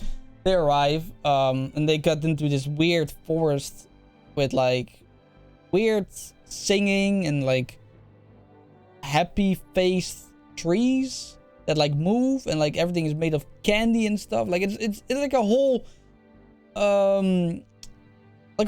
fantasy, right? It's like the whole island is a whole fantasy. I'm gonna try not to say whole a lot, but I'm just I don't do it on purpose, I swear. But it's like a huge island full of like candy. Like the river is made of fucking whatever liquid candy, right? Just a lot of candy and other stuff, and like bright colors, happy trees, like stuff like that. Pretty weird, but you know, it's One Piece. What do you expect? What do you expect? Then they got lost in there. Eventually, like they almost get out of the forest, right? They almost. See how I didn't say anime? Yeah, it's definitely not my favorite anime as well. But before they got out of the whole forest thing, they meet somebody called, yeah, what's his name? Called Biscuit something, isn't it? Bisc? No, wait. I don't know. This guy has like this weird devil fruit that when he claps his hands, right? Claps his hands like that, and then just a biscuit soldier just pops out of nowhere. Just poof. There he is. And these motherfuckers are sturdy, bro. Like, Luffy been fighting these motherfuckers for hours in fucking Gear 4, right? And they are sturdy. Like, you don't just crush them. It's after, like, Nami did, like, this, weather thing where it made them wet, that Luffy could actually eat them instead of fighting them. And that's how they beat that guy. That's a pretty fun fight, you know? It was a pretty substantial fight as well, because you think, oh, this is just a goofy guy that makes biscuit soldiers. But Luffy had a hard time because these motherfuckers were tough. They were strong, and you could just not just break through them. They had to get weakened first. Nami real wingman in this fight, definitely. Yeah. Some for Nami probably would have not even made it, to be honest. Yeah, I don't think Luffy would have beaten him without Nami's help. That says a lot.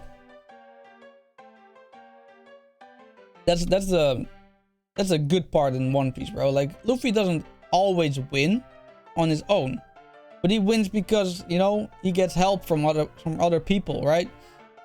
And this is a perfect example of that.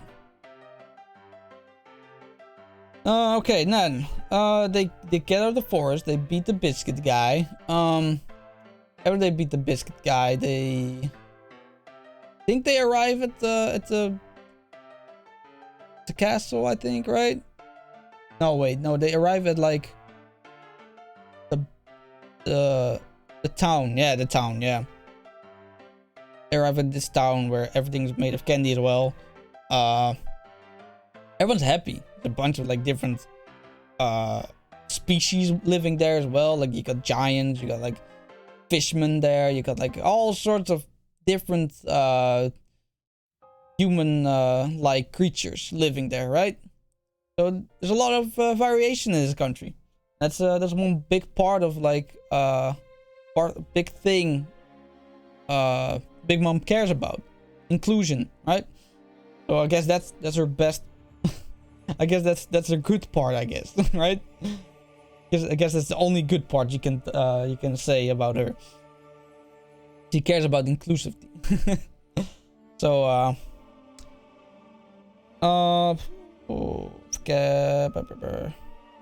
yeah. So they arrive at this town, and then they meet somebody called, fuck, what's her name? Come on, I know her name. It's a three-eyed bitch, but we don't know that yet. What is her name? Oh, come on. Oh, hey, Shelf, you followed? What's up, bro? Appreciate it. Personally, I would put it first in A tier, not S. But what? Oh, whole cake. Who knows? We'll get there. Come on, I'm trying to find the name. What's her name? Come on. Okay, I'm gonna look it up. Sanji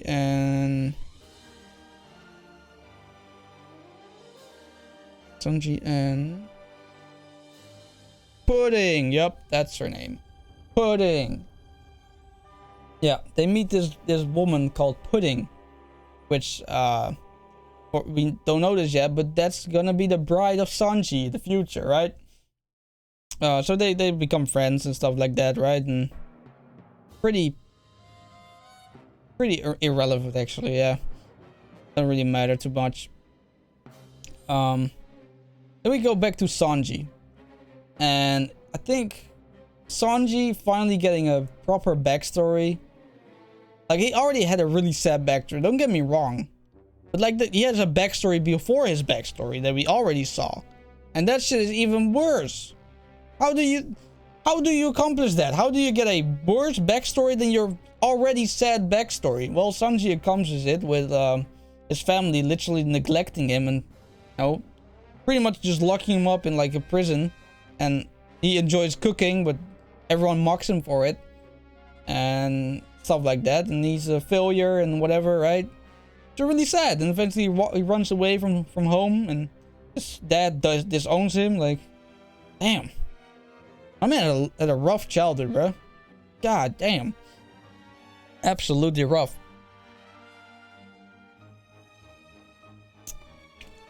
All right, then Sanji just in this castle or house or whatever, right? Got like these weird things on his wrists that will explode if he walks away or something, or like gets outside of a certain perimeter, right? Just explodes, and, you know, your wrists explode, you die, right? Not a lot you can do about it, I guess. Then we have like this whole intercation where like Luffy finally catch up to him, right?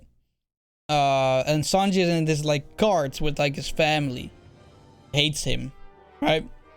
And I still don't remember why. I mean, why did Sanji just go through this? Like, he really thought Big Mom was too much to handle, I guess.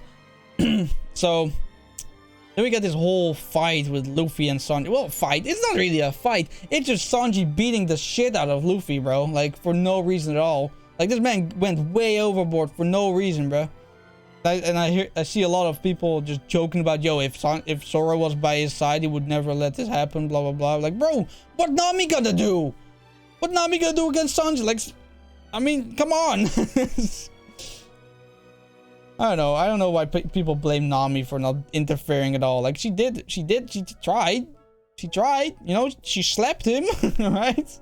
I guess that's all she could do. Like, what you gonna do against Sanji, bro? Like, Nami's not a fighter like that. But, yeah, after nearly killing Luffy, he rides off with this fucking... I was gonna say parade, but it was not a parade. It was just a cart, right? And Luffy being half dead. Just there, like, right? And he says, I'm not gonna move until Sanji comes back or something like that, right? And eventually we get this whole fucking fight where Luffy fights against this whole army on his own. Meanwhile, he's fucking hungry, exhausted, like, you know, he's been pummeled by fucking Sanji because he didn't use any haki to protect himself in this fight. And he just fights off this whole fucking Big Mom army, bro. Like, it's incredible. Like, he literally beats them all. It's insane.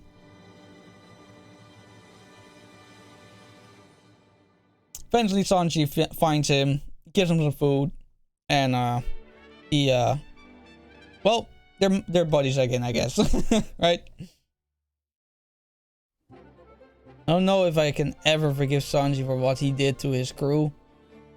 I mean, can you forgive Usopp? Or can you forgive Robin?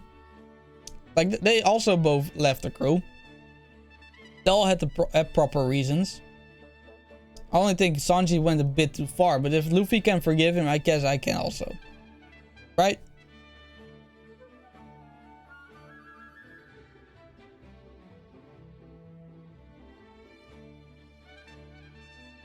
Okay. I don't think we're, like, not even halfway there.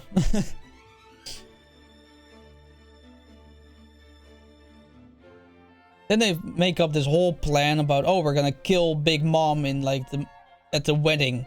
With, like, this fucking rocket that supposedly should kill her or something after she gets emotional because of her, what do you call it? The picture of her mom, right? Just crushed or whatever, right? So that was the theory. They're gonna shoot her with, like, a rocket type thing after she becomes vulnerable after being sad about a picture about her mom that she ate. Yeah, that's her backstory. She got really hungry and ate the entire island. At least the people on the island that raised her. To be fair, her parents just dipped her, you know, just dropped her off somewhere because she was weird, you know, like half giant or something. I don't know. They just dropped her off on, like, some island with, like, orphans or some shit. And eventually she ate everyone on the island. Yeah. That's not the quality of a fat bitch. I don't know what is.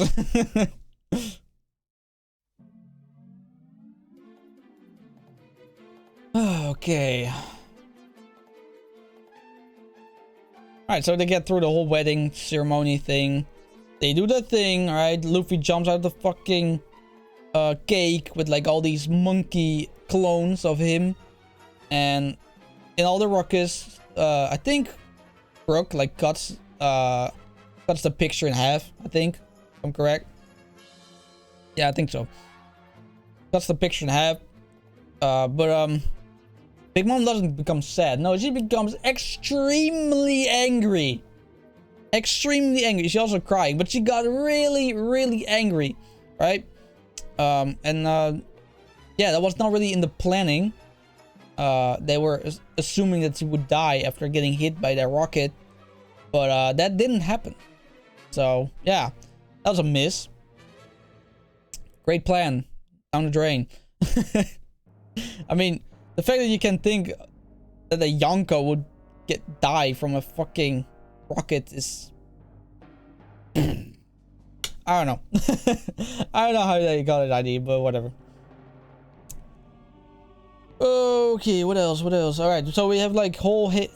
Not whole cake. The wedding cake. Not island. What the fuck? The wedding cake, right? Got demolished. She was really looking forward to that shit. The wedding ruined, alright? Because Pudding was planning to assassinate Sanji while they were doing their vows or some shit, right? That didn't happen. I guess Pudding got like, I don't know, attached to Sanji or something, right? Which is pretty weird because Pudding is like 15 or something, right? But whatever. It's anime. Who cares? Who cares about that ages? Yeah, then we get like this whole part where like Sanji, or not Sanji, like Big Mom chases down the Straw Hats, right? They can't do shit against her. She's just too powerful. She just crushes everything in her path. Eventually they escape through like this dimension that Brule makes. It's like some woman who has like portal dimension devil fruit, which makes well, dimensions, right? Eventually Katakuri ends up in there together with Luffy. They fight with this incredible fight with like Luffy breaking through his limits on like with his like observation hockey. He brings out a new gear called Snake Man. So it's gear 4, but Snake Man is like different type of gear 4, which makes him way faster, right? Like this thing is all made all about speed. Really cool gear. Might be my favorite gear. Who knows? Gear 2nd is still pretty cool, so I don't know. Maybe my 2nd favorite.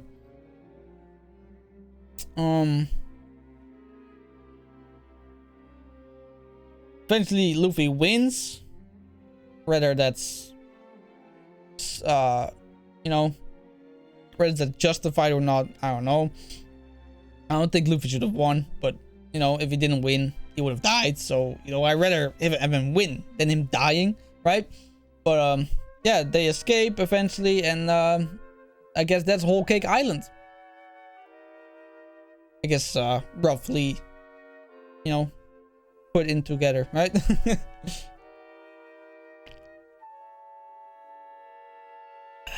Okay. Now where are we gonna put Whole Cake Island? That's a question.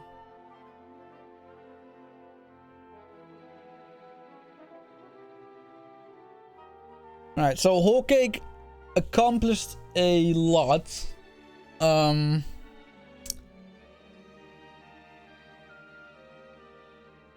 Like, we got Luffy clashing off with a Yonko for the first time. That was pretty heat. We got like a new gear of Luffy, right? That was really cool. We got like a whole new backstory for Sanji. We got a whole more appreciation for Sanji as a character.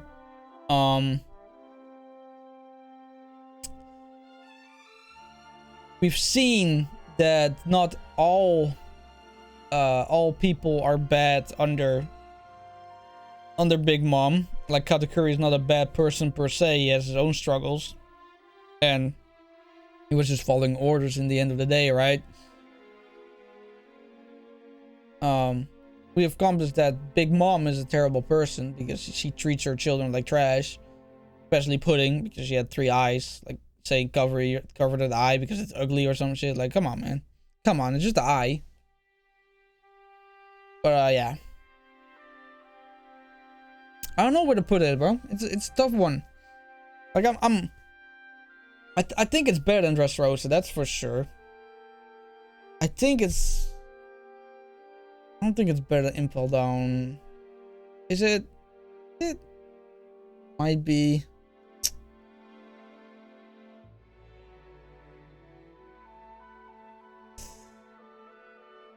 Maybe. I might put it on. See, this tough, bro. Like, I don't know why, but like the pre-time skip stuff, I could so easily rank them. Like, I didn't have a lot of trouble with it. I was just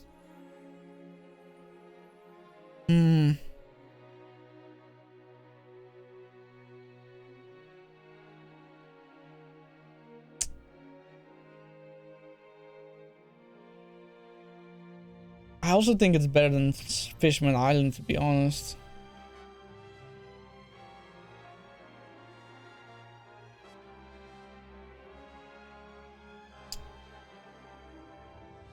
We're putting it in high A for now.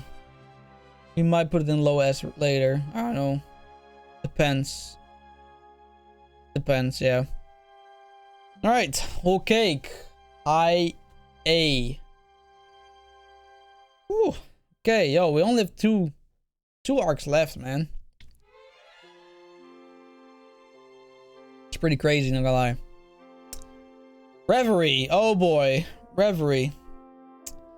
This is a really technical arc. This is like the least shonen arc in any shonen ever. And what I mean by that is this is just straight up politics, right? Straight up politics, and all this world building before this whole arc finally coming into one place and explaining a lot, right?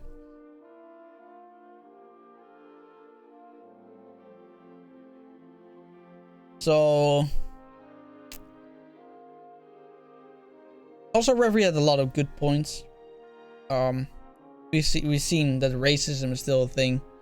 Absolutely, right? Like the celestial dragons are just straight dickheads anywhere they go, trying to enslave Shirahoshi? I don't know. Something like that. That's her name. Like the prince, the mermaid princess from Fishman Island, right? And that was just really sad to see. Like the king had to step in, you know, for his daughter, and he got fucking stopped by CP0, fucking Lucci, which was really cool to see Lucci again, bro. Like they have a whole new CP9, like he's now CP0, right? That's really sick. Super cool. And there was a whole rescue arc as well, right? Reverie is also a whole rescue arc. Now I remember it. Yeah, the Revolutionary Army was going after Kuma to rescue him from the Celestial Dragon slavery, right? That was the whole point as well. Because that's why Sabo infiltrated the Reverie in the first place. But yeah, there's a lot of politics going on in this one. Eventually they tried to rescue Kuma, which I think they failed, right? They failed to do that. If I remember correctly, I'm not sure. Reverie is not a really clear, I don't really have a really clear memory of Reverie. I guess it's like I guess like this is reoccurring, huh? Every arc 3 times, because like I'm not really clear on what happened here and here, but I got like a rough idea. So that's kind of upsetting. I should probably just continue reading the manga again. Yeah. All right, so Reverie, really solid arc. A lot of information we got in this arc. Like fucking Shanks. He also like met like the elders, right? Got their names. Sorry. Really bad at names. Like he met him and he said we're gonna have to talk about a certain pirate, which everyone assumes is the, you know, is Luffy, right? But some people also suspect that it was Buggy, you know, yeah. Hey, hell, some people even say, yo, what if Buggy is the One Piece? Yeah, no. It's a funny theory, but no. No. But, yeah, Reverie was a really solid arc. Just a lot of reading, which, I don't know, maybe I should, I've not watched the anime of Reverie, I think. So I've not. No. I haven't even watched Wano anime. I've only been manga only since like the end of Whole Cake arc. I've not watched it anymore. No. But yeah, that's pretty. It's a pretty good arc, Reverie. It's just a lot of reading, and it's pretty short as well. I think I'm just gonna put it on high C. Yeah. Like, I love the politics and, like, the world building in One Piece. Like, don't get me wrong. But I don't remember too much or enough about Reverie to put it higher than this. Like, I bet it's way better than I put it here. It might even be a rank arc. But it's just, I don't know. I don't remember enough. And if I don't remember enough, then why would I put it high? Just assuming that it's better, you know? What? Wano has top 5 animation in history. Yeah, so?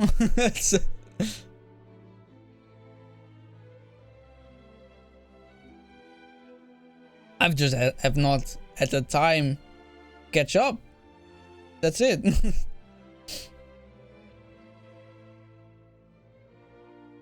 So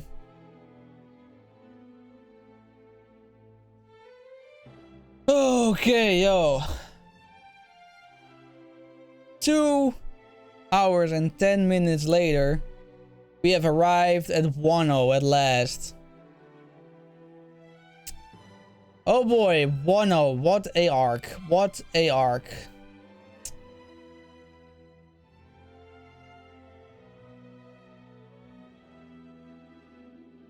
Where do I begin, bro? There's so much in Wano, bro. It's insane.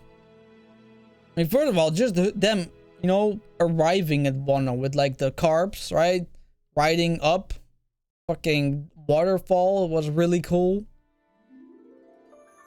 And just people were meeting the crew after a year of not, you know, they're not seeing each other, at least in real time. A lot of like,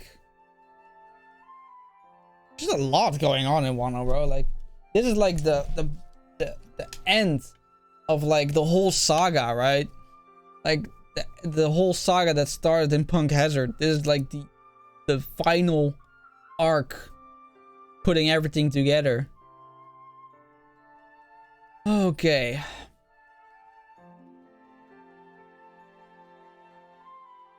Okay, now, where do we start? Alright, so they arrive with the carps. Obviously, that was really cool. Not gonna lie, that was really cool. Like, how they just entered with, like, Luffy holding on to the carp. Like, oh, it's my food, right? They nearly drowned because of, like, some whirlpool, right? That was pretty cool. Then they meet, like, this little... They meet this little girl, right? Yeah, they meet this little girl. Which is called Tama, I think. I forgot. I think so. And eventually, like, they Luffy and Tama, like, talk about Ace, right? And then Luffy's like, Ace died 2 years ago. And then Tama gets all, you know, emotional, like, oh, you don't know him, blah blah, right? Like, even though we, you know, he died in his arms, right? But he doesn't say anything, you know. That's just the maturity level Luffy is on, bro. Like, he doesn't need to prove a point to a child. That's how mature Luffy is. Like, it kind of pisses me off when, like, people say, oh, Luffy is just a childish character. A childish character. I bet a bunch of you would prove her wrong. Like, yo, don't talk about me like that. Ace died in my arms. You don't know shit, right? No, not Luffy, bro. Luffy just, you know, let it come over him, bro. He just, like, you know what? Let her be upset, you know? Let her be upset. Let me be the person she blames, right? For being heartless to tell her. And he was fine with that. So that's just the maturity of Luffy, bro. Alright, eventually, like, he goes out, and he meets Zoro. Really funny moment, not gonna lie. Like, they meet Zoro, Luffy's fighting with a sword, but he doesn't really know how to use a sword, so he just punches motherfuckers with a sword, right? Then they get to the capital, right? And then there we meet fucking Frankie and Usopp and Robin again after a year. Then we get all together and be happy and... Oh, wait, nope. Luffy had to make trouble again. He enters some sumo wrestling fucking thing, and then he pisses off somebody who, like, got a fucking lion in his stomach. Yeah, sounds weird. It's weird, alright? I can't really explain that. But, yeah, he got, like, this lion in his stomach or some shit. Pretty weird, not gonna lie. But he destroys him easily, right? Then they move on to like this really poor village, right? And then they learn about the fact that, oh, these people don't get anything. They don't get food, they don't get water, they can't even work for anything. They just die because of starvation and you know, dehydration, right? And then they also find out that they ate small fruits, right? Which we've been introduced to in Punk Hazard, right? But those small fruits were not small fruits, alright? We get to learn about small fruits later on, but these fruits were malfunctioned, right? These were not working. So whenever you would eat these fruits, you lose the ability to cry or show any other emotion but smiling. Now this becomes fucked up later on, alright? So that's a big part. Then they learn about like, oh, we're gonna pull a resolution, we're gonna dethrone Kaido and whatever the fuck the guy was, I forgot his name, he's a piece of trash. Yeah.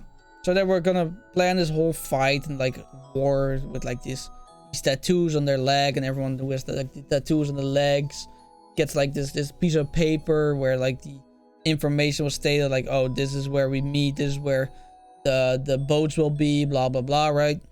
Eventually get compromised, and then Guillemon, he expected this, and he was like, yo, that's not real, right? That's you read it wrong. So they changed it or something like that. They got this whole meeting up. There's Toby Ropo. No, not Toby Ropo. These ninjas, right? Trying to gather all these ninjas and like shinobi or whatever. That or not ninjas. Samurai, yeah, that's it. Gather all these samurais to you know, help them in the war against Kaido. And sorry. And yeah, that's how they just try to find people to fight Kaido. People still want to fight Kaido. They haven't lost hope yet. They're still samurais by heart, right? And I don't remember how, but in some way Luffy gets captured and put in prison.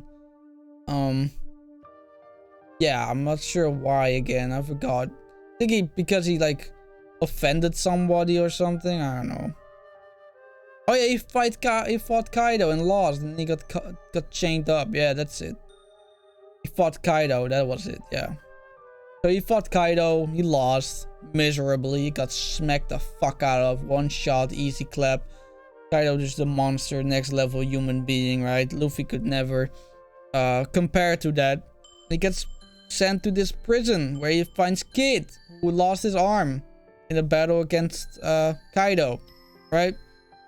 And we learn that his second mate, got his name, he didn't oppose Kaido and then joined him instead. But he got a small fruit and now he can only smile, and that's it.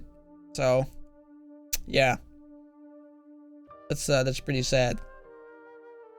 Then we got this really cool arc where like Luffy is just training like this Ryu, like this new form of hockey in prison, right? And just training, like gets coupons for like moving blocks to one point to another point, right?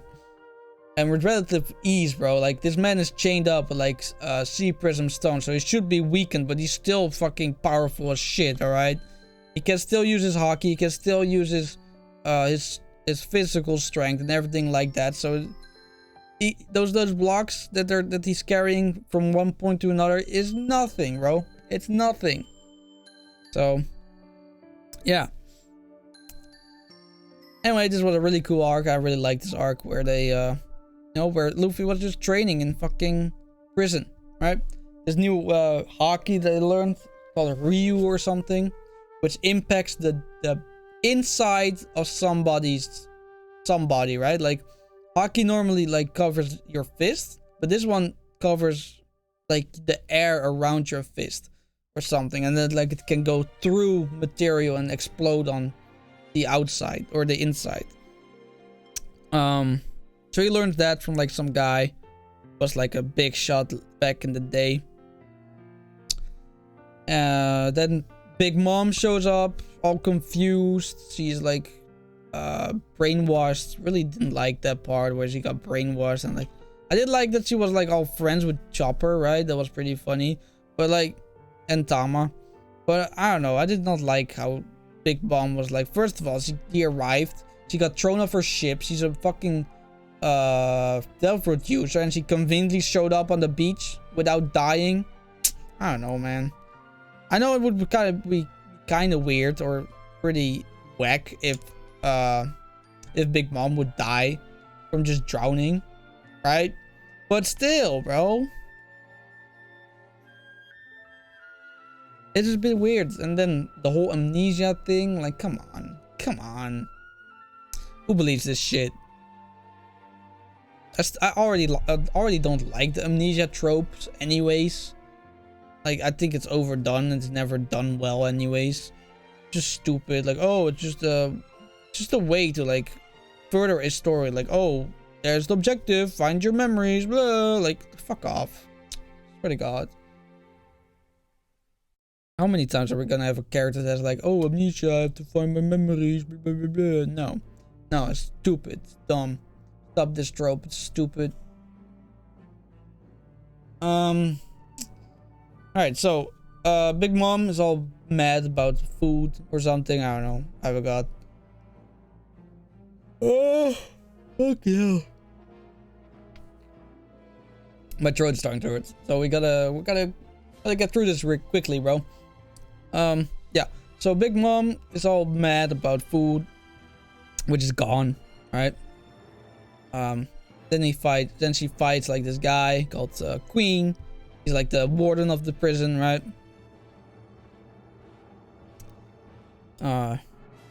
He loses, obviously. He loses against Big Mom. Why not, right? And Luffy and Ko escape, right? Then we got this whole backstory of like some girl that's like a, I guess, prostitute, you can say. Yeah. Yeah, the whole prostitute thing, kind of weird. I don't know. Like all these simps for her. Not my thing. Not my thing. No. Yeah. What's next? What's next? I guess. I guess the war, right? There's a bunch in between probably, but I've forgotten so much about this arc. It's just, I don't know, I just have to reread everything or something and watch the anime to just get like better knowledge about this, because I don't hear enough about like little parts in Wano. It's always the same, right? Always Luffy, oh, Luffy fought this, oh, Luffy fought his, oh, Luffy did this, Luffy did that, you know, it's all that. So I guess we're just gonna jump right through the war, right? Probably something in between that's pretty important, but... Oh yeah, the guy died. Some guy died of the village. And everyone, you know, couldn't cry. So they were laughing at him.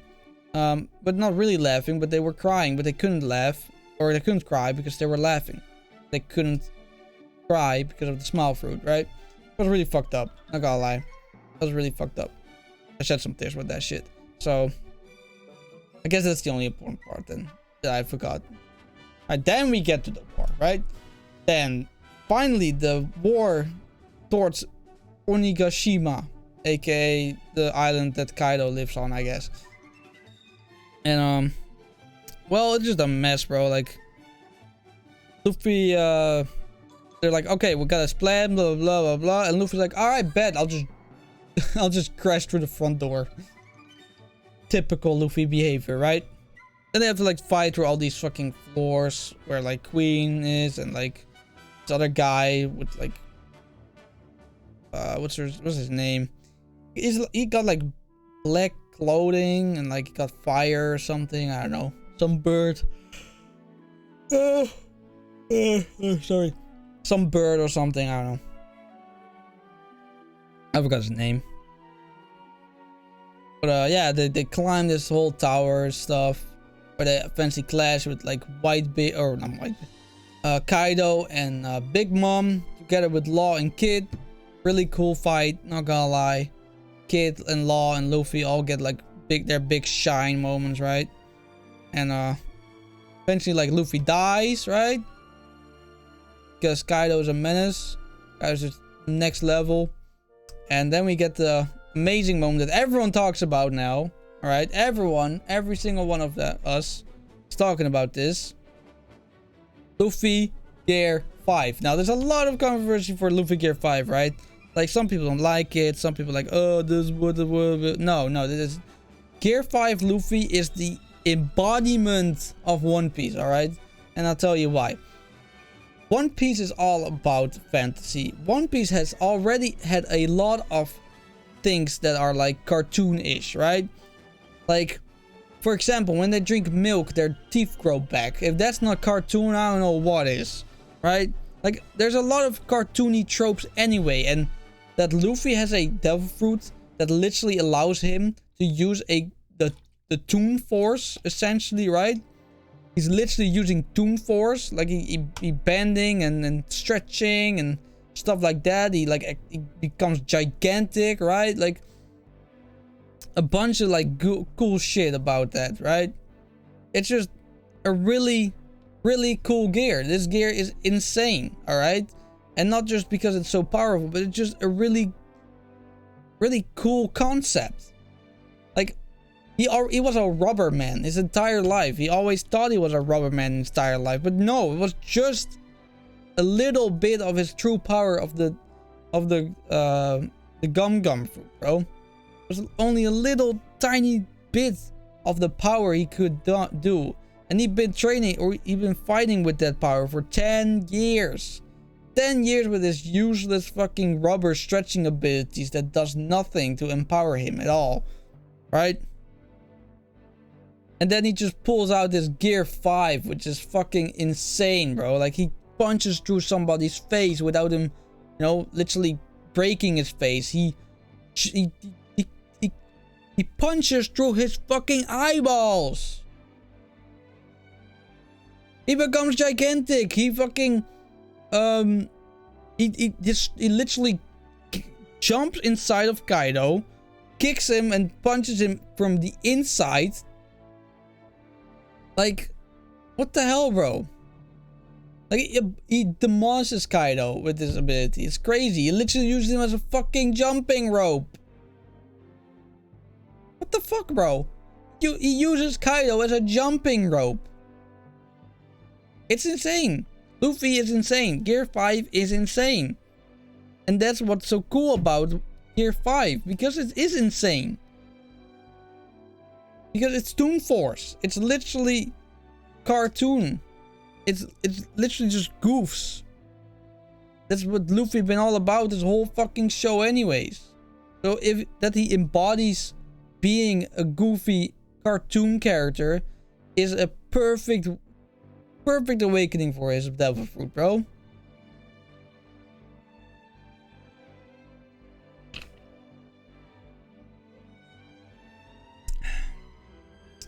Alright, so then Kaido gets defeated. Didn't really mention him, but Yamato joins the crew. Not a big significance, I guess. I don't know. I don't know what to think about Yamato yet. I mean, I don't know. Just a bit weird, right? Like he says he's Kaido, but he obviously isn't Kaido, or not Kaido. He's like Odin, but he obviously isn't Odin, right? Like, I don't know. It's a bit weird. I don't know. It's a bit weird. Like, I don't feel any attachment to him yet. So maybe that comes later, you know. I bet, you know, Yamato will grow on me eventually, but for now, he's just not special to me, in my opinion, right? So yeah, I guess that's Wano. Now, where are we gonna put Wano?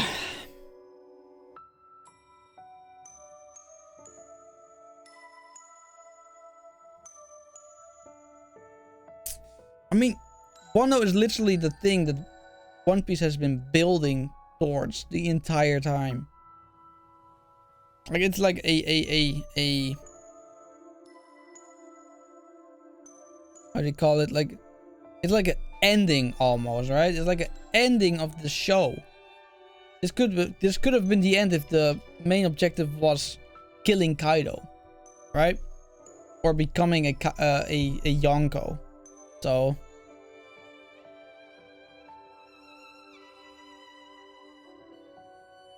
is it better than Marineford though? I mean, I'm not even looking at D, C, B, or A rank. I'm looking at S rank, but I'm not sure what S rank.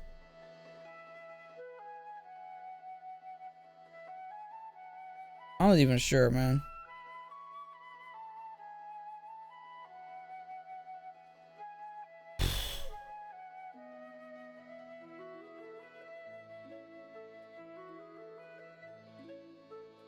I'm putting it at second place in S rank. Yeah. Well, that was One Piece. That was all current arcs in One Piece. Insane, bro. Insane. Let's recap, shall we? Go from worst to best. Alright, in worst, I have Whiskey Peak, Little Garden, Syrup Village, Orange Town, Reverse Mountain, Post Ennis Lobby, Amazon Lily, and Zoe. We got C rank, Punk Hazard, Logtown, Skypiea, Romance Dawn, Jaya, Return to Sabaody, Reverie. Oh yay, my voice is already despairing. That's not good. Gotta wrap this up, bro. We gotta wrap this up. Oh, okay. Then we got B rank, Long Ring Longland,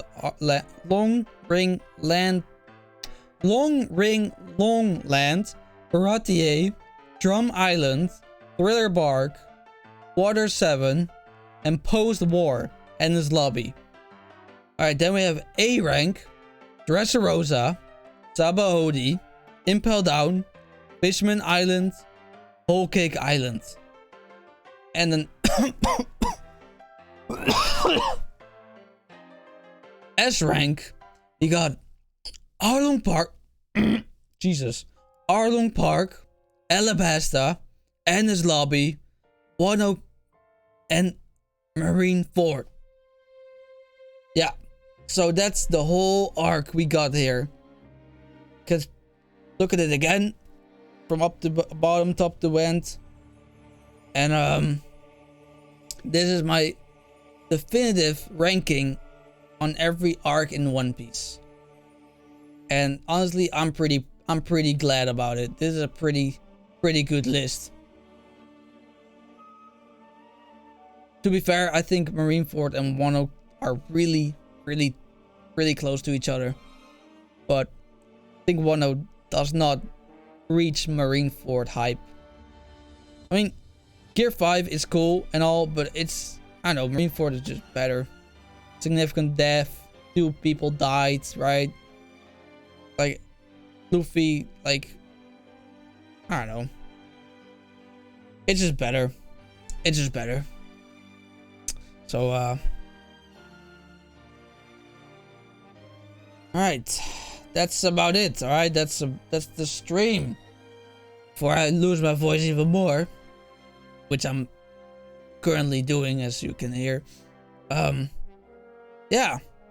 Let me know what you think about my ranking. Let me know what you think about, I don't know, what other anime I should rank. I know a lot of anime, alright. I'm pretty well versed in a lot of shows. So go ahead. Let me know if you want more of this. Maybe other tier lists that are not just you know, pretty bottom tier, right?